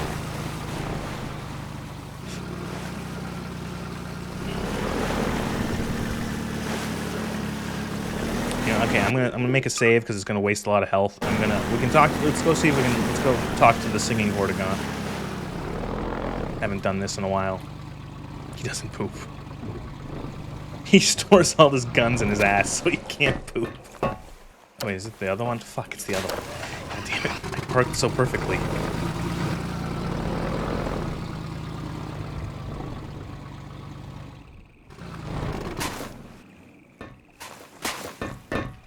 Yeah, now it's gonna be a jerk. Come on. Come on. There we go. Alright.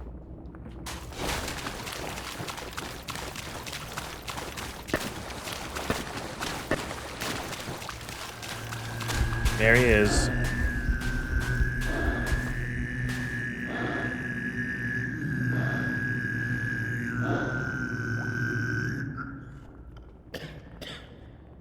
Hi. You must remember us from Black Mesa. We remember the free man. We are coterminous. There is no distance. All veils of time or space may intervene. We see you still in Black Mesa. Clearly we see you in the Nayland's chamber. This is just a little Easter egg. See this guy, he's roasting some head crabs. He's talking.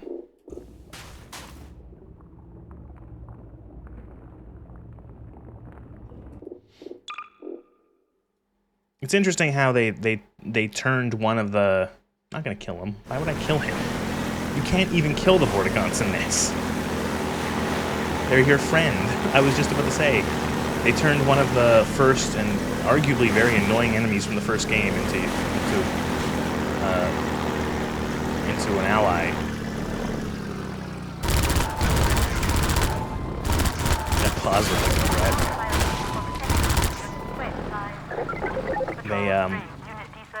What's it called? They all love Freeman because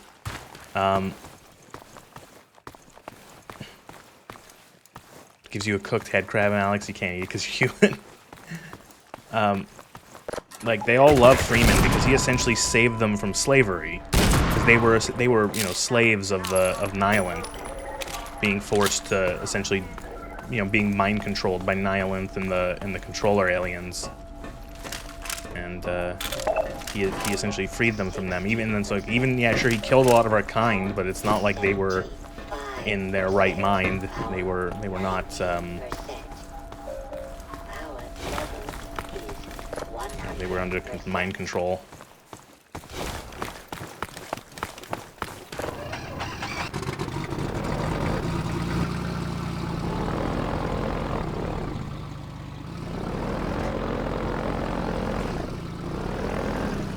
Oh shit.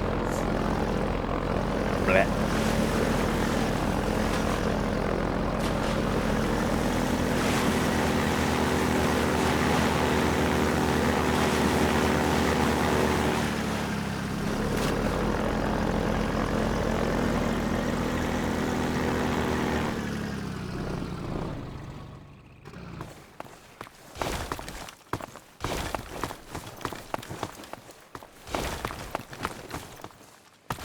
There's the G-Man again. Look, there he is.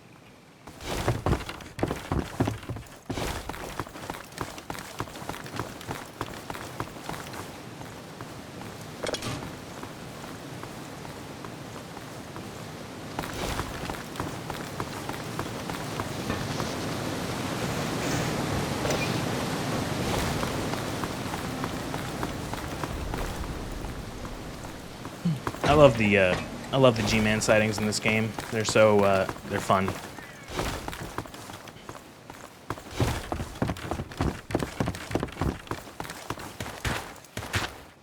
think it's always kind of neat how probably a lot of players don't even know. They never really pay attention enough to like be like, oh, the G-Man. I'm seeing the one place the surface tension with big storage will has all the ammo. Ow, that hurt. Yeah, I always find those areas kind of like annoying in games like this because it's like, here's all this ammo for all your guns, and it's like you can barely hold very much ammo for a lot of these guns, so it's like, it's not that cool. You know, it's not like I'm playing like Fallout where I can, that doesn't work, right? That's weird. It's not like Fallout where I can carry like 1 billion rounds of ammunition, but, you know, like yay, I can get a full 24 shots for my revolver. And that's it. And here we are in Black Mesa East. Also say goodbye to the airboat. Bye, airboat. Bye. And you'll never see the airboat ever again, actually. They never bring it back. They bring back cars and like different kinds of cars, but never the airboat. We've got something. Okay, it's human. Hello? Take it easy in there. You're safe now. You'll have to forgive the scanning process. We can't take any chances.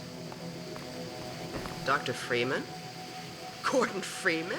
Is that you? You've made it here this quickly. Well, Eli is going to be amazed, not to mention relieved. I'm Dr. Mossman, Dr. Judith Mossman. I've been hearing about you since long before the Black Mesa incident. Oh, Black Mesa. I do so envy you working with Eli and Dr. Kleiner when they were at the top of their field. Ah, there we go. You can come through now. And we're taking it way longer to get to this point. When you played this game 80 billion times, yeah, well,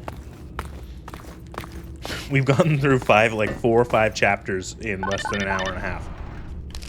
We could certainly use the extra help around here. We've covered a lot of ground in the last few months, but things would go so much faster if we had more people with your training. We're closing in on a reliable local teleport technology.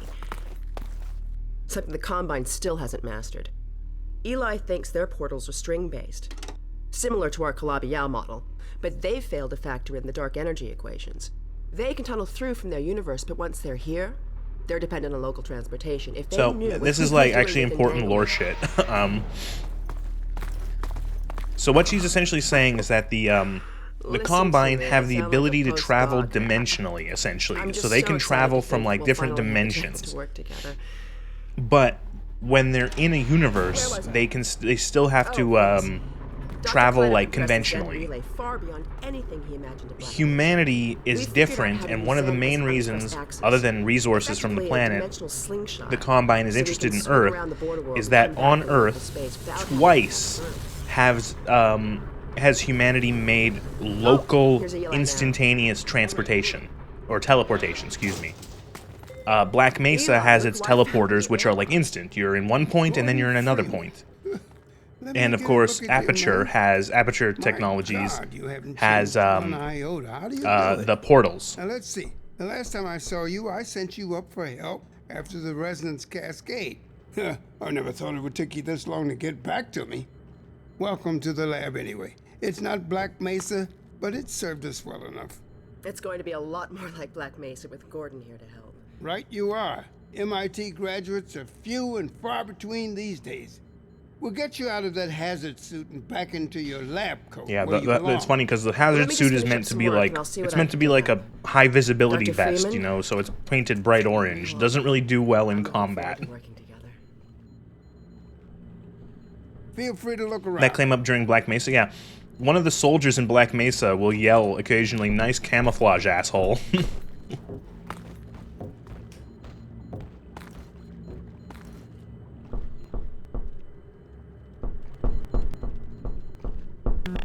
Dr. Breen. He's the administrator of this whole vile business now. He ended the 7 Hours War by managing Earth's surrender. The Combine rewarded him with power.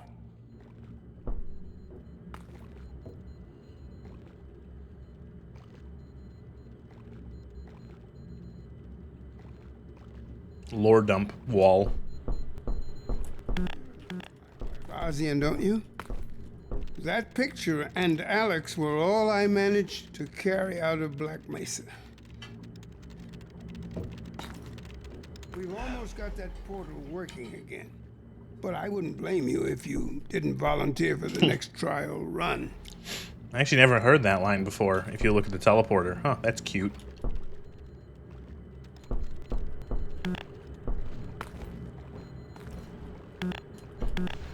Oh, Gordon. The Vortigaunt said you were here. I can't believe you made it so quickly. Shit is bring your daughter to work day I've ever heard. You bring your daughter to work on the day the world ends. I guess you proved you can handle yourself out there. There's nothing Gordon can't handle, with the possible exception of you. Dad, please. These faces, again, I have to say, this game is fucking 20 years old. And the fucking animations and life on these faces put some modern games to shame. Like, they're so fucking expressive. Like,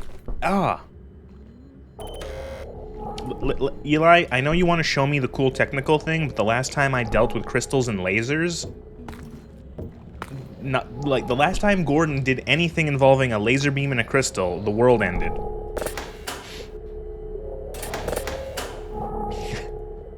I just imagine Gordon touches this button and it just goes boom, and it's like, Gordon, get away from the beam! Attempting shutdown. It's the Alex, I thought you were on watch. The Vortigaunts relieved me so I could come see Gordon. Anyway, I should be in here working on the portal. I have the repairs well in hand. Someone misjudged the capacity of the Combine thyristor. Are you blaming me? No. Not at all. It was a calculation error, not a mechanical problem. Then maybe? A popular theory is that Shell is Cave and Caroline's adopted daughter. That's an interesting theory.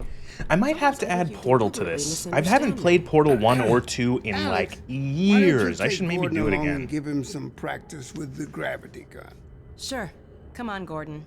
Let's go have some fun. The zero-point energy field manipulator is not a toy, Alex. Ugh, let's get out of here.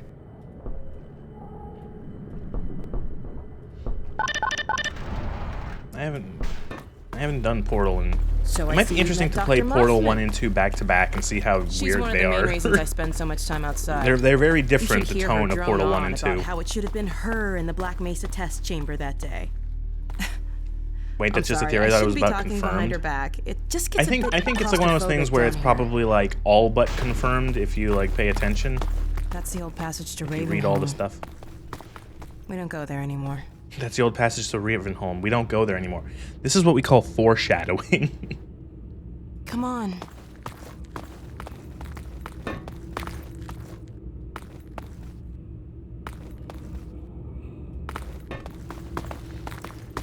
You know what's funny? I had a Black Mesa shirt, and if you go, you get a voice line if you walk up to. Oh well, shit. Do I have a? I don't want to sit through the whole lab again. God damn it. There's someone. If you hear that, there's someone with like a.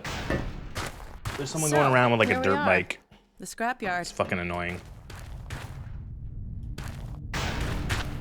This is a gravity What was gun it talking my about? father was talking about. I have a Black Mesa shirt, or I can had one years ago, until one day I had an accident in it and it got covered in blood. For handling hazardous materials. Which, but you know. We mainly use it for heavy lifting. Give it a try.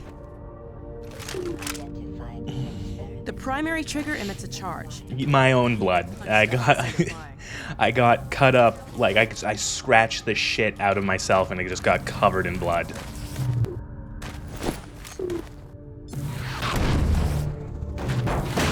The secondary trigger lets you grab things.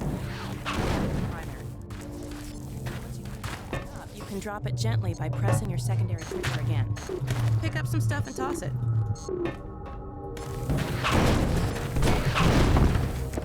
Yay, gravity gun. I do find, Valve had some restraint waiting this long to introduce the gravity gun. Hey look, it's the old HEV charger. Give it a try.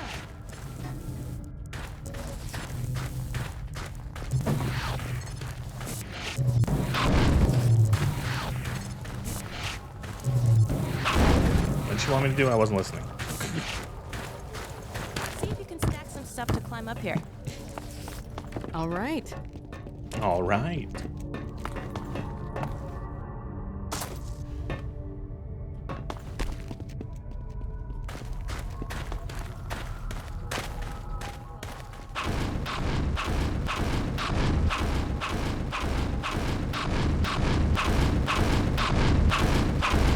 Physics.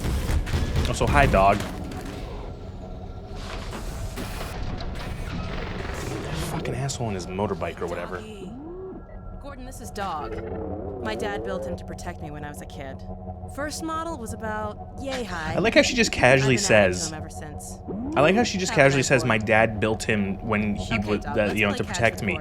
Like, what kind of scientist is Eli? He's like a portal theoretical physicist, but is also apparently a roboticist. He knows robotic. He does has robotics. That's just, I don't know. It's funny. Multidisciplinary scientist. Good cat.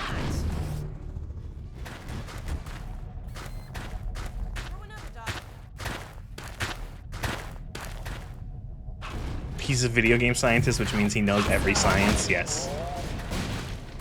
Omnidisciplinary scientist. So, it's like one of those things where in real life, most scientists know one, maybe two fields of science because it takes fucking decades to become good at it.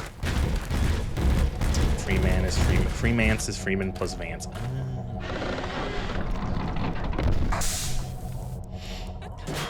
So, I remember the orange box on Xbox 360 had a, it had like 1 billion achievements because it was 5 different games, you know.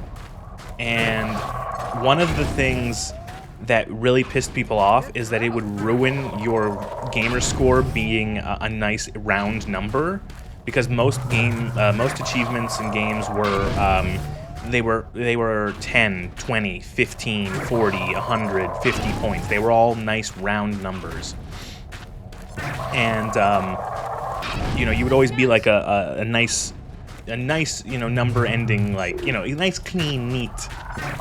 So the orange box, one of the achievements was called 2 points, and it was to sink this into the net here, and it would literally give you 2 gamer score. I didn't tell you who'd be better. And so if you didn't, it would fuck your gamer score up if you got it.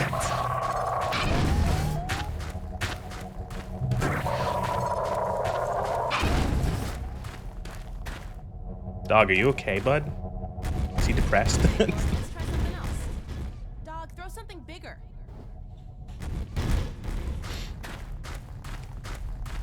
He just says he has robot autism. No, no, boy. Down. Put that down. What is it, dog? Oh my god, what was that? Scanners! Sweeping the area. We've got to head back to the lab. Again, see what I mean about Gordon being like a bad luck charm? He shows up and then the Combine do. This is his fault.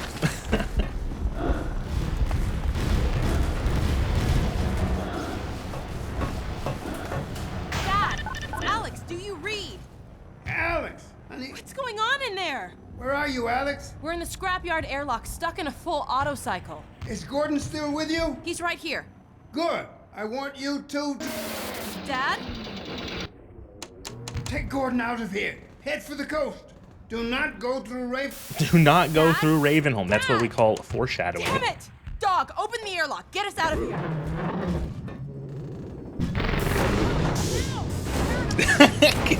Does it have a tracker in it? Is it because it can be seen from the moon because it's orange? Yeah. Come on, Gordon. Come on.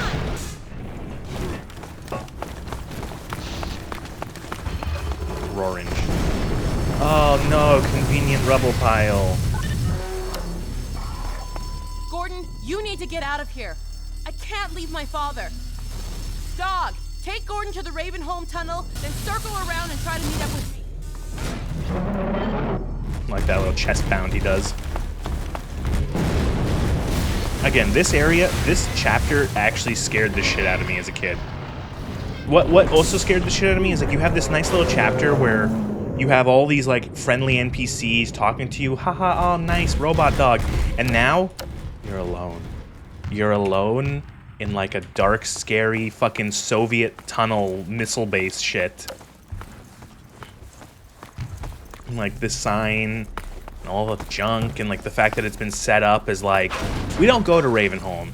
And then Eli, don't go through Ravenholm. And like, you know, and you're like, what? I don't want to go here. I'm 12. This is scary.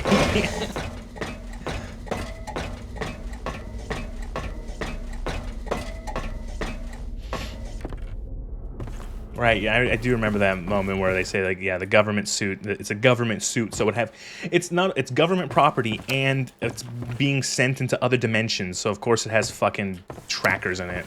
So I just went through the loading screen. There we go.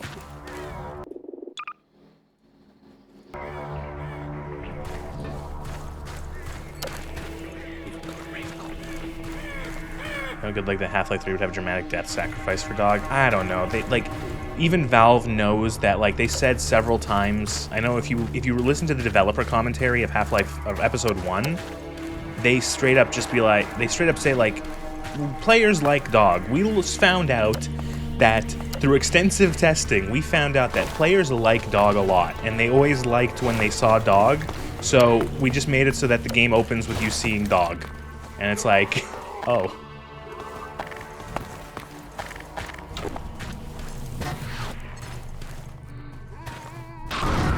So I don't think they would kill him. So I remember also from Orange Box, there was a Chivo for getting through this getting through this chapter, only using the gravity gun. And honestly, it's not that difficult. This entire chapter is essentially like designed around, okay, we've given you a new tool with the gravity gun, and here's a bunch of physics props, and all your enemies are melee enemies, so you have a good amount of time to, like, fight them.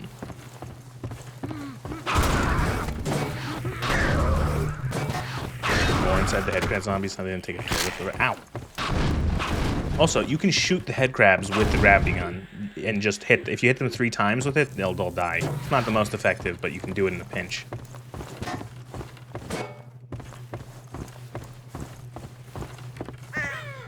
It's one of those things where you don't, like... You don't realize how, like, fucking graphic the head crab zombies are. And it's like, when you actually, like, take a stop for a second and you look at it, and it's like, oh, that's like a split open chest cavity. And, like, there's the lungs and shit. And you're like, holy shit, this is like... I didn't think this game was that fucking graphic.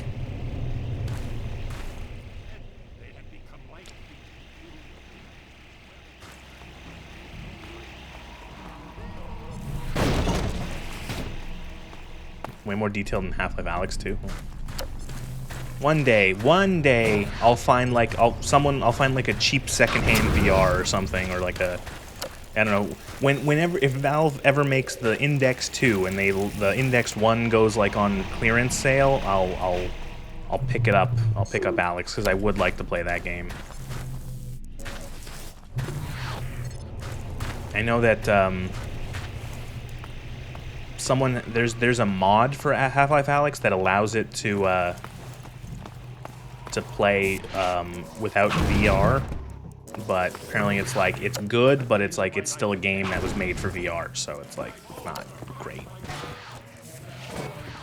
For the days of my life I vanished like smoke. Father Gregory. Don't play with VR. This casing is meant for VR.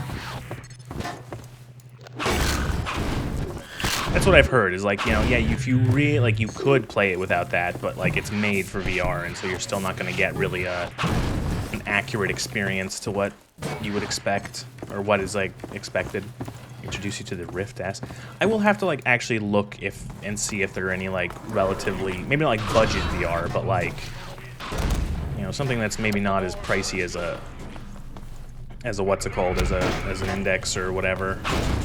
Because it's like, I would like to play some VR games, but I don't know if I would get my money's worth out of it if I had to spend however much on an expensive rig.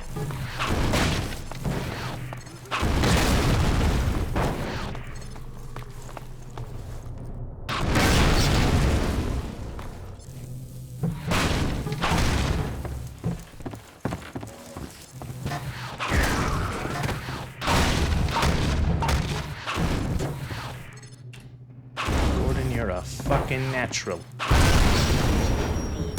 that hurt. Secondhand Rift S cost me £100. Okay. It can be used with regular SDM VR game. Well, yeah. Then yeah. That sounds, yeah. Maybe I looked at something like that up.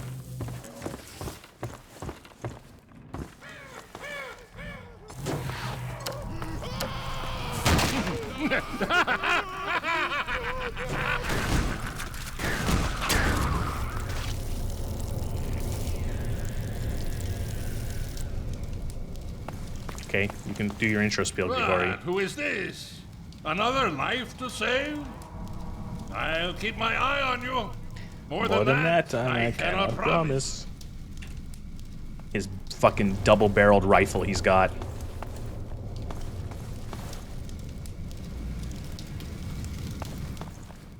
It's a cabled one, so it doesn't matter. I just find a place to tuck it away, wrap it up against something. Maybe even just get like a hook on a wall and just hook it up there.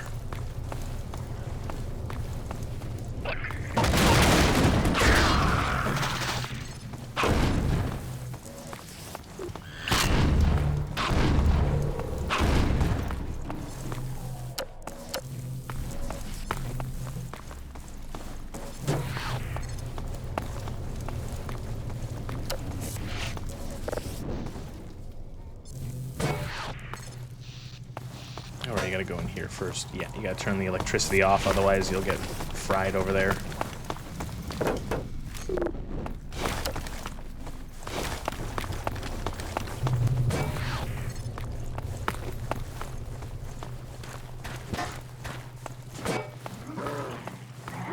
Now, this is a great level. This entire chapter is such a good chapter. Why did I do that?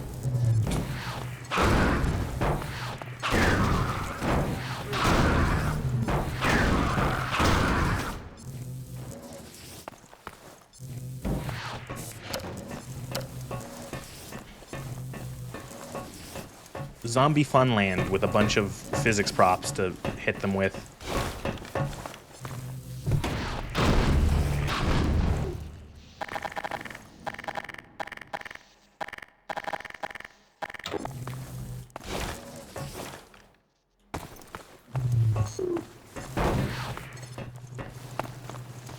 Alright, don't fuck this up. There we go, that's what I wanted to do.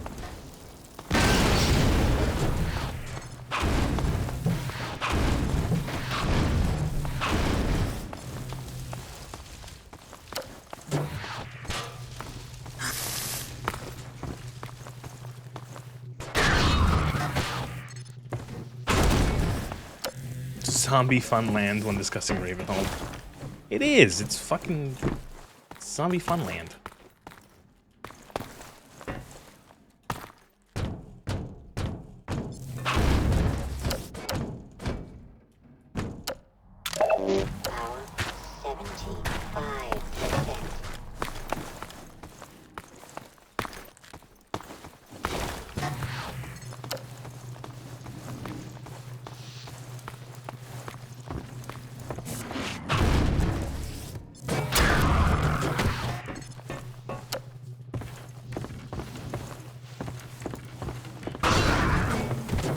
Has there ever been, since the gravity gun? Oh god, the fucking poison head crabs. Right.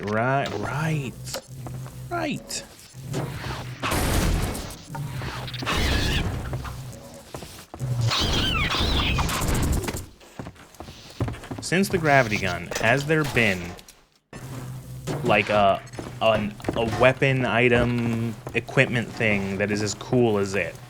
Like, as interesting and like, here's a gun that just allows you to pick up props and whip them at shit.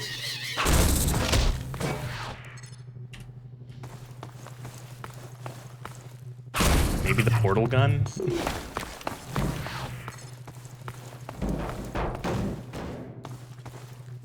Man, where'd the other one go?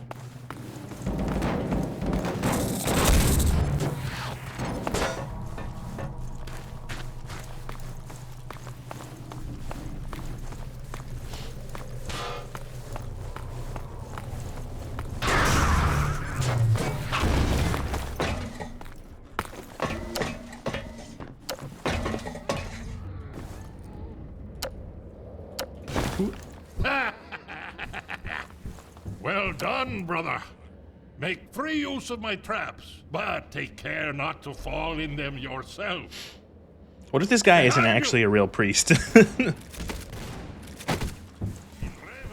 you do well to be vigilant. VR stuff. Man. See, you know what else I'm afraid of? I'm afraid that I'd spend any amount of money on a VR system, and then I would be one of those people who just can't deal with VR. I know there's some people who it's just like, no matter what, they just get like headaches and nausea, like they just don't click with it at all. And I'm afraid that it's like, oh, good job, you just spent like however much on this, and like the system and the games, and you can't play it without wanting to throw up.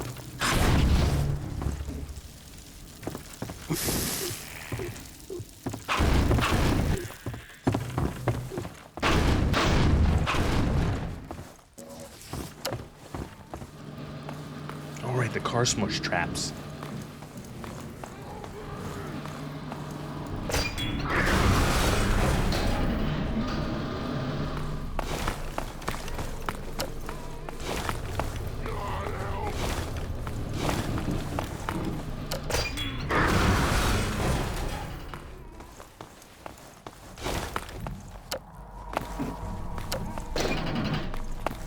Yeah, shit.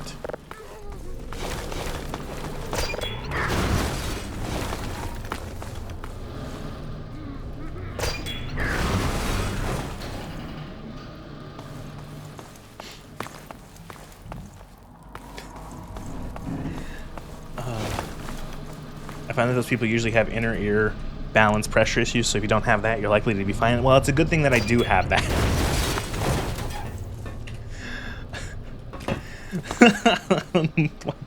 No.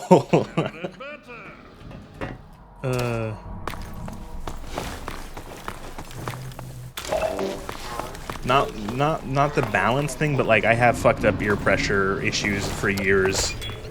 Sometimes my ear just like aches for no reason, and it's just like I get congestion behind the eardrum. I get like not like near infections, kind of, you know what I mean? Like it's awful. The ear pressure and stuff like that. Sometimes I get dizzy sometimes when I'm like rolling in bed. Like if I turn over too quick while I'm in bed, I'll make myself dizzy because of inner ear issues.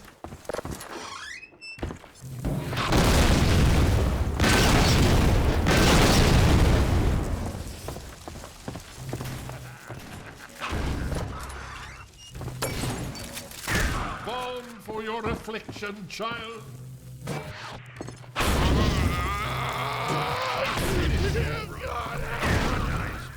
Well, I'm done. My bullets are the least of your concerns. Hold me tightly, child.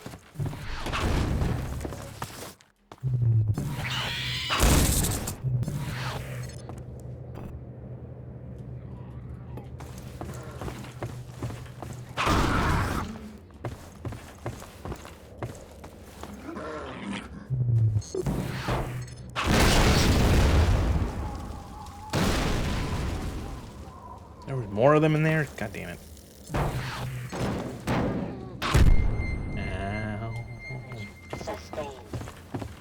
Alright, well, I'm going to abandon just using the grab gun. I can do this, and that was fun.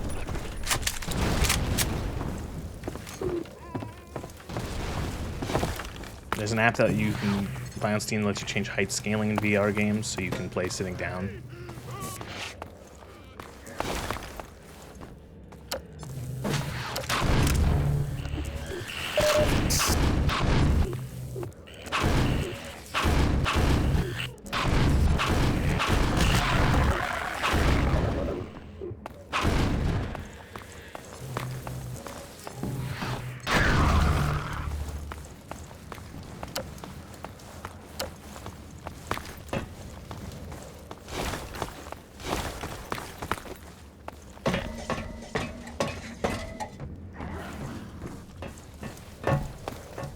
Although they call me crazy, I care not, for thou art my help, my strength,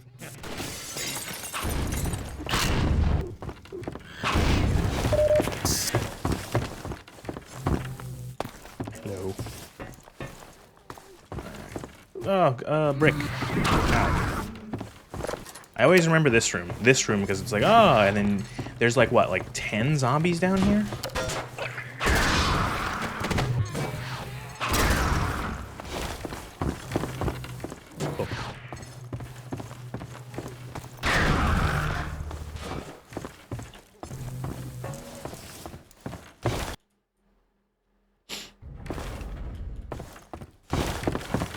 So is this the... No, this is where the fast zombies get introduced. Shit, I don't have anything to throw at them. I do have a gun.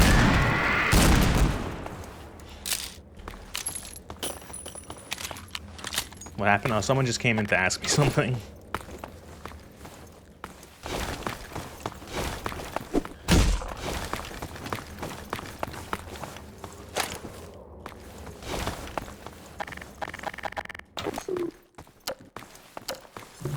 Paint.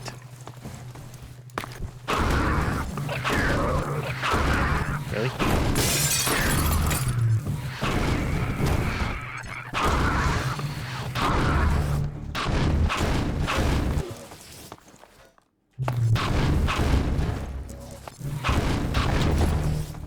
Fuck off.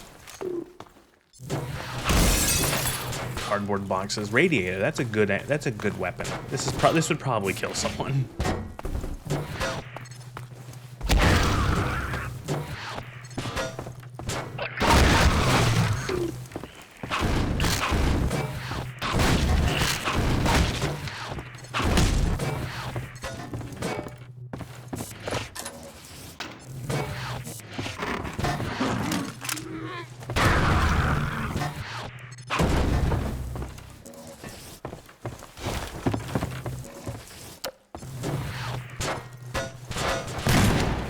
Where we get the... I think it is. It's where we get the the non-double-barreled shotgun. Come closer. You've stirred up hell. A man after my own heart. Here, I have a more suitable gun for you. You'll need it. Catch! Cool. Keep it close. My advice to you is aim for the head. Aim for the head. Hush. They come. There is no rest in Ravenholm. Move on and I will meet you at the church.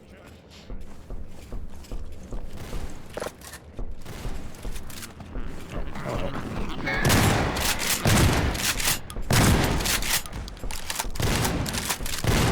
The zombies can still feel everything. They can't move or control. Yeah, it's like because they're like a parasite. So the head crabs. Honestly, it's playing Halo. They're like the Flood. It's the same thing with the Flood.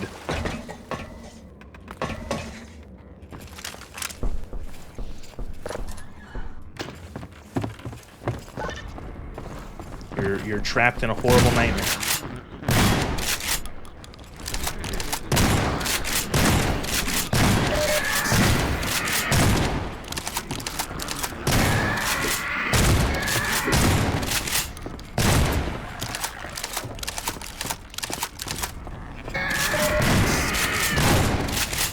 Ah, fast zombies.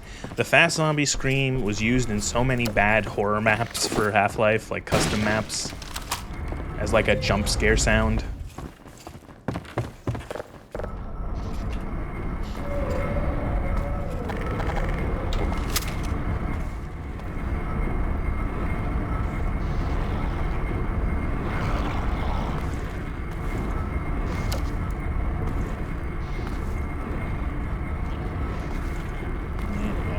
Introduced to the third type of zombie, right?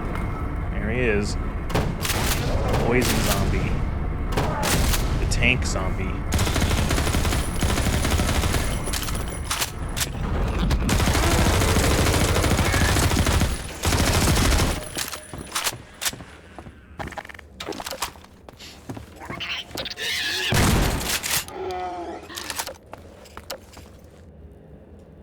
That has a fucked up face.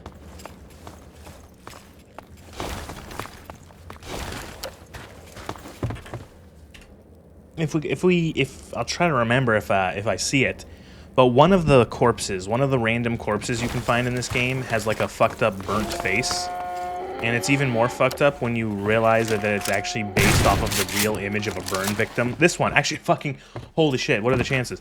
This face is actually based off of a real photo of a burn victim. You can look it up if you want. It's bad.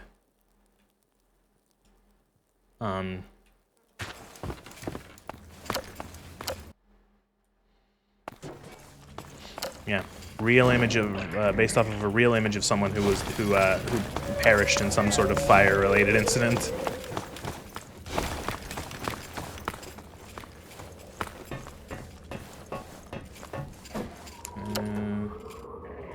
Lost here. This is like zombie hell. This area.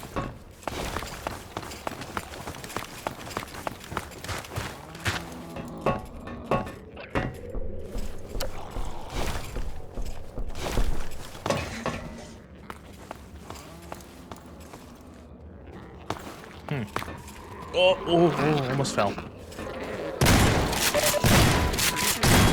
damn.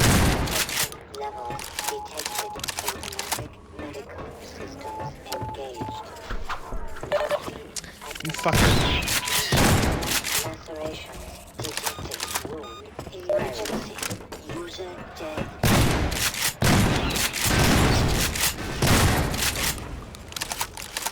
I feel like the poison head crabs have just enough HP to be fucking annoying.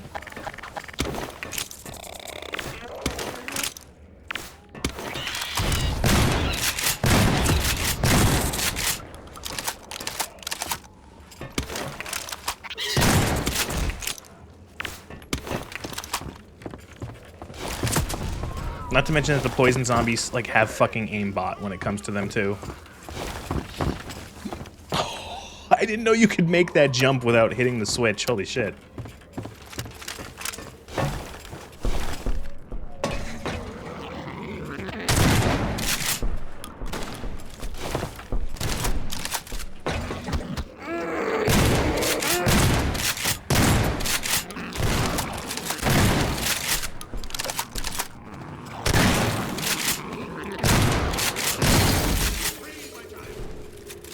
Don't tell me you actually searched up the burn victim face. I told you not to. It's really, really bad. It's an awful image.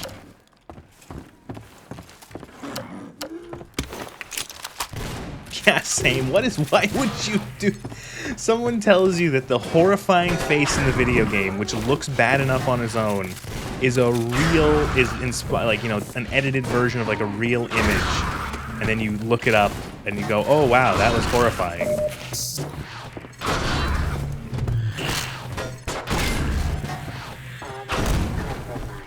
You know, it's one of those things where it's like, you need to look up, you said, and I quote, it's fucked, you can look it up. Oh, okay. Well, like, you could, what I really meant was that, like, you can look up that it's actually inspired by that, like, or that they actually took a real image in that. It's not just like an urban legend, like, oh, did you know that this is inspired, or this is based off of a real image of someone? Like, no, it's like that, they did that. That was real. But fair enough. I will ordain to be more specific next time. What was I gonna say? I was gonna say a couple things. I was gonna mention, I'm gonna complain about the gun again in a second, but it's one of those things where it's like, okay, you're making a game and you need to look up something, you need to make something look viscerally gory and awful. Well, how do you do that? You look up real images of things that are visceral and gory and awful.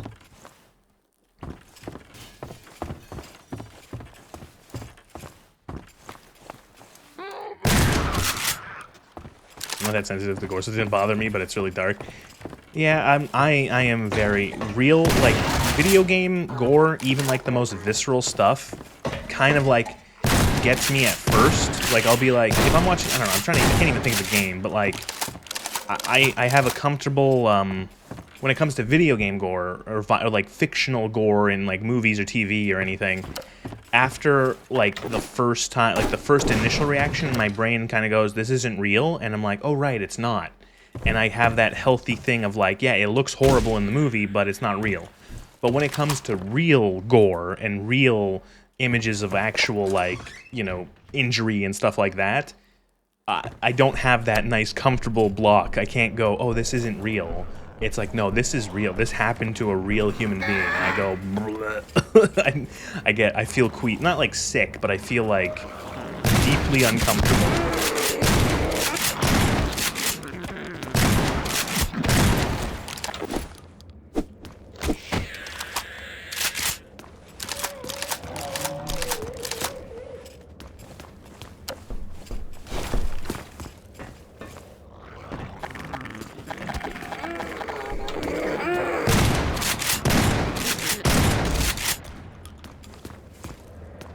You've seen a lot of that stuff up in person, so you feel pretty. Yeah, I've.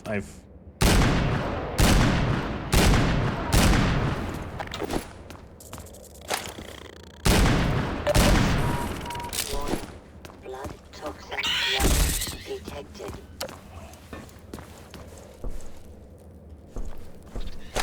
So, do the hen crabs have like? He's got a hell of a throwing arm. I thought he was dead. I was gonna say, do the head crabs have like a special property in them where they're all instantly killed by the crowbar? Because the different head crabs have different health amounts. Is it that the crowbar always just does enough damage to kill them? Or is it like just normally? Or is it that they're specifically like, crowbar equals death on head crab, like 100%? Like, I'm curious if that's like an actual, like, I know like just testing it, yeah, that's how it works, but.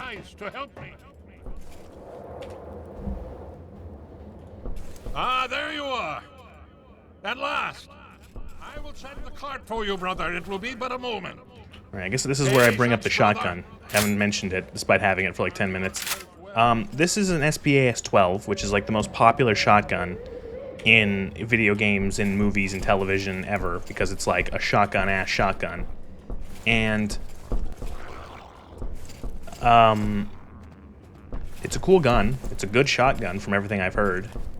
And the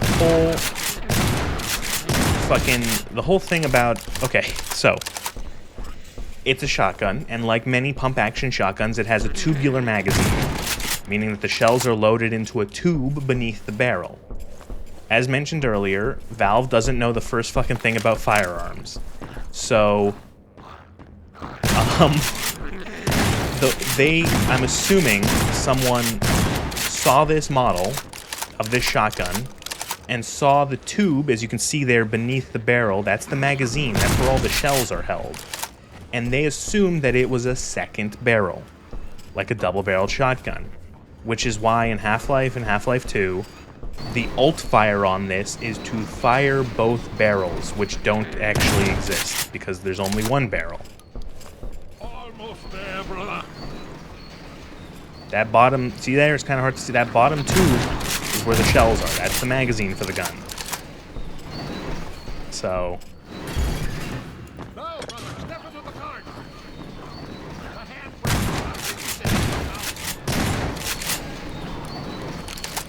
See it, yeah. So that's what someone at Valve probably thought this was. Greetings, brother. And so we meet at last. You are to be commended for avoiding my traps. The work of a man who once had too much time on his hands and now finds time for nothing but the work of salvation. I suspect you have little wish to remain in Ravenholm, so I will show you to the mines. At first I thought it was just 2 bullet shots. Yeah, no, that... The shepherd must tend to his flock. No. Especially when they have grown unruly. Follow me, brother, and tread lightly, for this is hallowed ground. You didn't have to redeem that. You could have not redeemed that.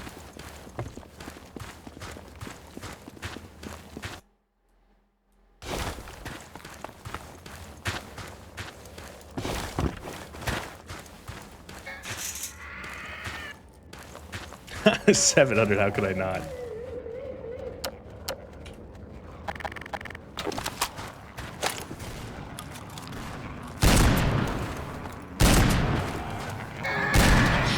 Oh god, there's a Wawa.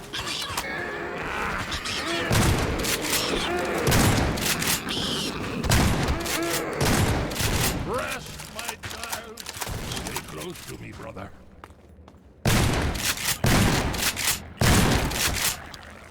So it is actually it's possible for Grigori to die before you make it to the end of this graveyard, in which case you will fail the game. Like, you will get a game over screen. Aim for the head. Yes, my he's alive.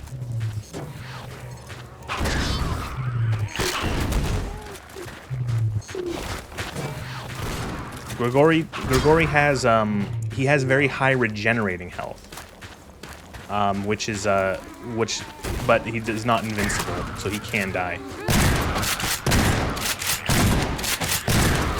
What's an Awawa? An Awawa is something appears on screen that goes Awawa. It's a little animal called a Hyrax, and it goes on screen and it goes Awawa, Awawa. If you didn't see it, when it goes on cooldown again, you can. You or Plagueling can do it again. True nature.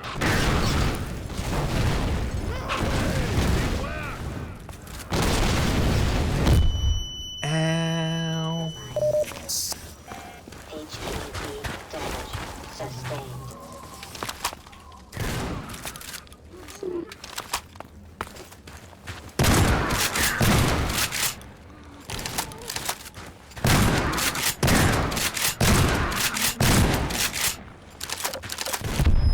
Ow. Thanks, Grigori. That was real cool of you, bud. Head pat seal explosion.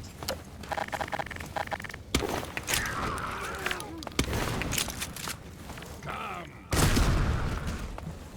Follow me.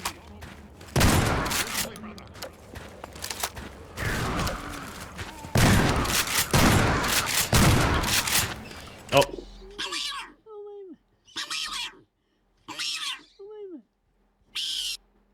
That's a Wawa.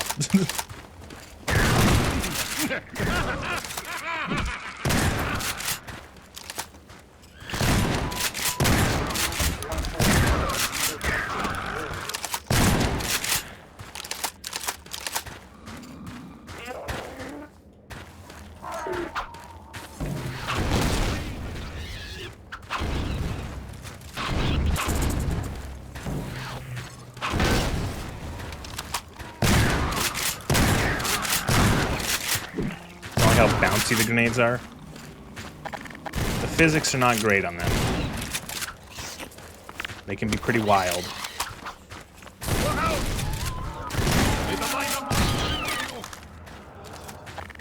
I should use this. I have this fucking turret I picked up back in fucking Root Canal.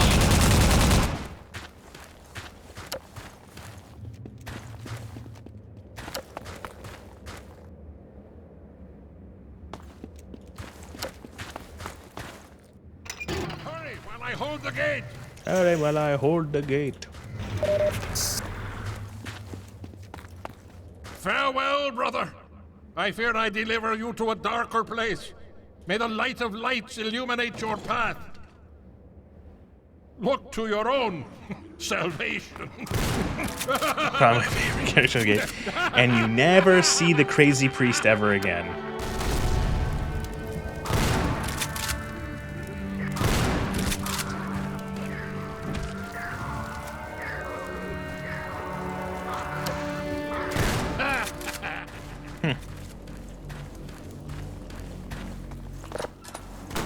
That was Ravenholm. Technically, the next part of this, the next couple little areas are still part of it, technically, but that's most of Ravenholm done. How do you do this again without breaking your legs? Ow. Major fracture detected. Armor compromised.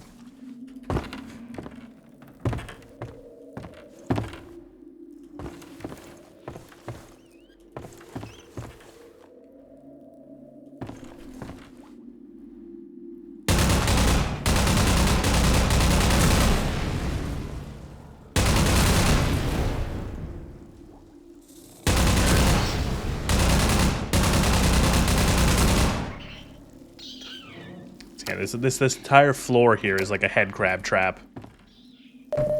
There are poison head crabs and then normal head crabs that fucking finish you off.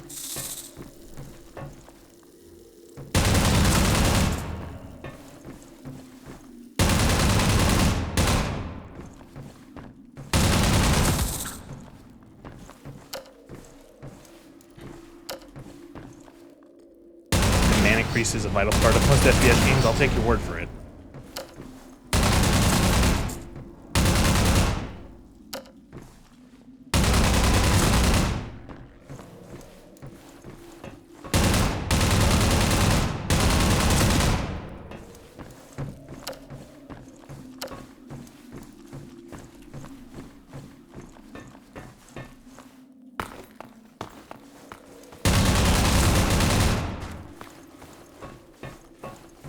If you are quick, you can just like sprint to here and not have to shoot all those guys, but I have this big fuck off gun, so why not?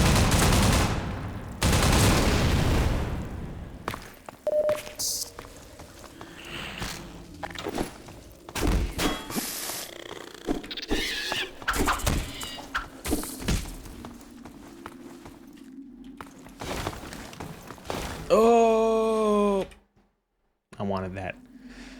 Do you get more ammo for this? There's a one and done sort of thing. It's hard to, yeah, sorry, I'm blocking it. You get, I think it starts with 400 rounds, and that's it. And then you just throw it away. I got 100 rounds left. It's hard with games in the VTube model because a lot of games do this, where one side is your health and then the other side is your ammo, and I have to choose what I think is more critical for like people to see on the stream. I think most of the time it's more important to see what health I'm at than it is the ammo I have in my gun. Because it's like, oh, you can see, oh no, I'm about to die. Or, oh, you know, cool dramatic moment where I saved the day.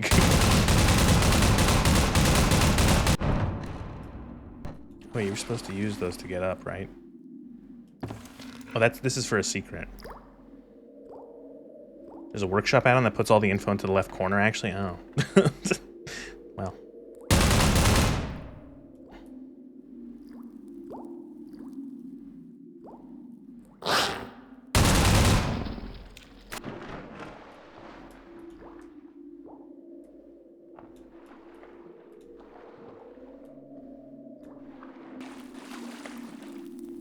I don't know if it works with mmod though. Yeah, that's I was also just thinking that, like, Like how you have to activate this thing. Oh, no, you don't. I thought you had to activate this thing. I guess you could just run by all these zombies.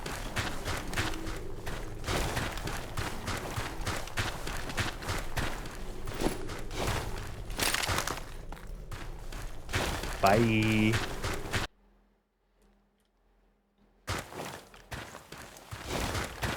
Mod separates. Yeah, it does.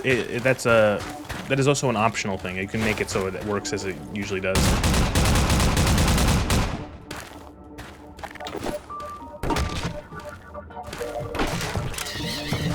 I swear to God, I hit you with so much ammo.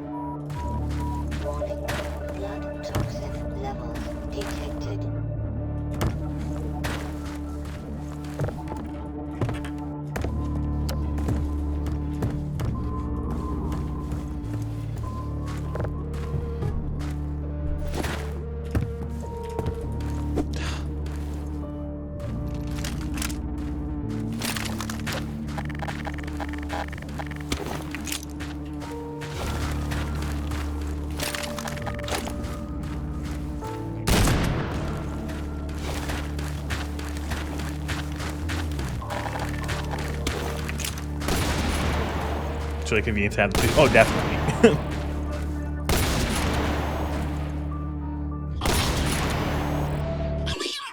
Wow.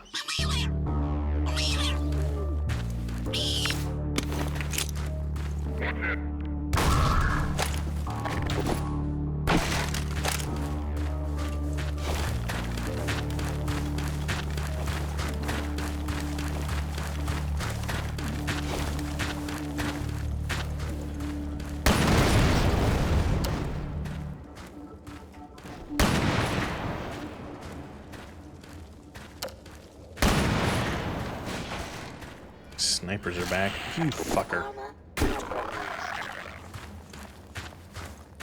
I know he says watch it, but I like to think he says ah shit.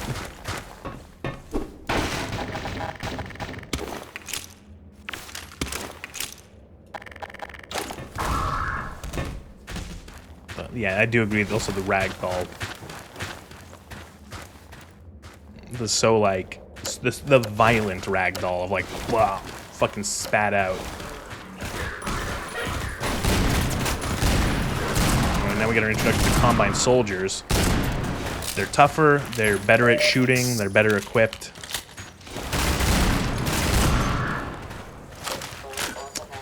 Oh, the pulse rifle.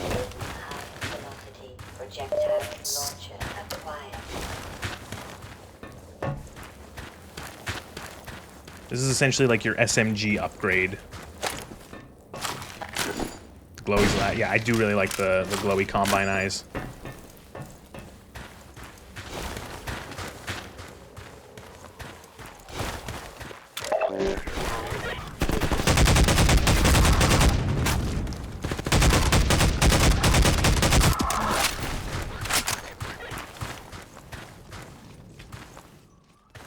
Also, where the game gets much more difficult because now you have the Combine soldiers who are better at shooting.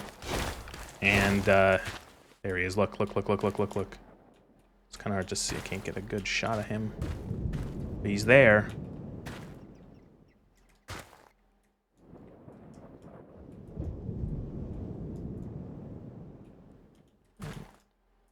You can kind of see. There's a G-Man there. It's kind of hard to see him, though. Not really sure where you're supposed to view him from.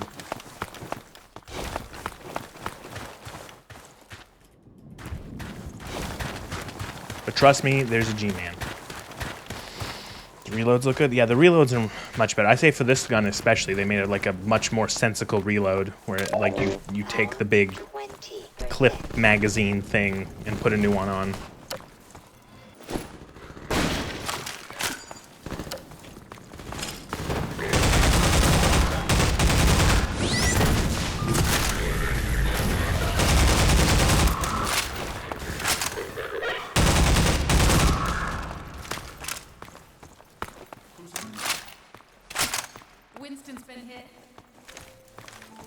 Patch him up and get him to the back as soon as he's stable. Gordon Freeman. It's incredible you made it. We've been getting communications from Alex. I'll see if I can reach her again. Me.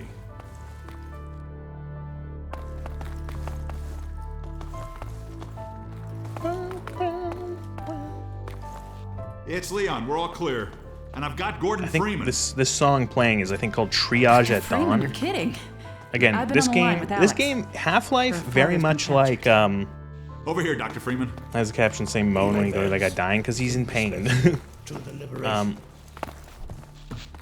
Half-Life, very much like Halo, uses its music very sparingly, but when it does use music, it's very noteworthy. Like, music. Gordon, you made it through Ravenholm. Thank God. I need your help. They've taken my father. He's been taken to Nova Prospect. The Vortigaunts tracked the ship that made off with him and Judith Mossman.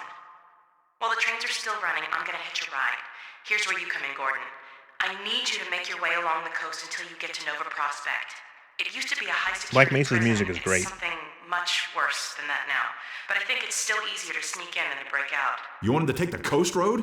He won't last 5 minutes on foot. It's spawning season for the antlions. That's why I called you, Leon. I was hoping you still had the scout car we left with you last summer.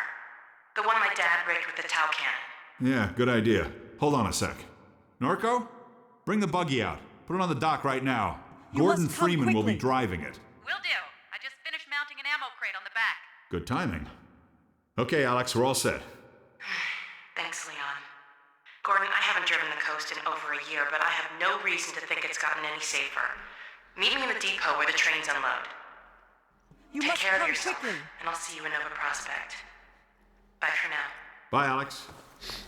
Moan, moan, moan, moan, You might want to moan. grab some med kits, restock Moan. on ammo, maybe check the map, see where you're headed. There's an ammo supply crate on the back. So we're here. We gotta go all the way along here. Along here, along here, along here, along here, along here, across that bridge. Boom. That map is out of date, but you can still see more or less the route to Nova Prospect.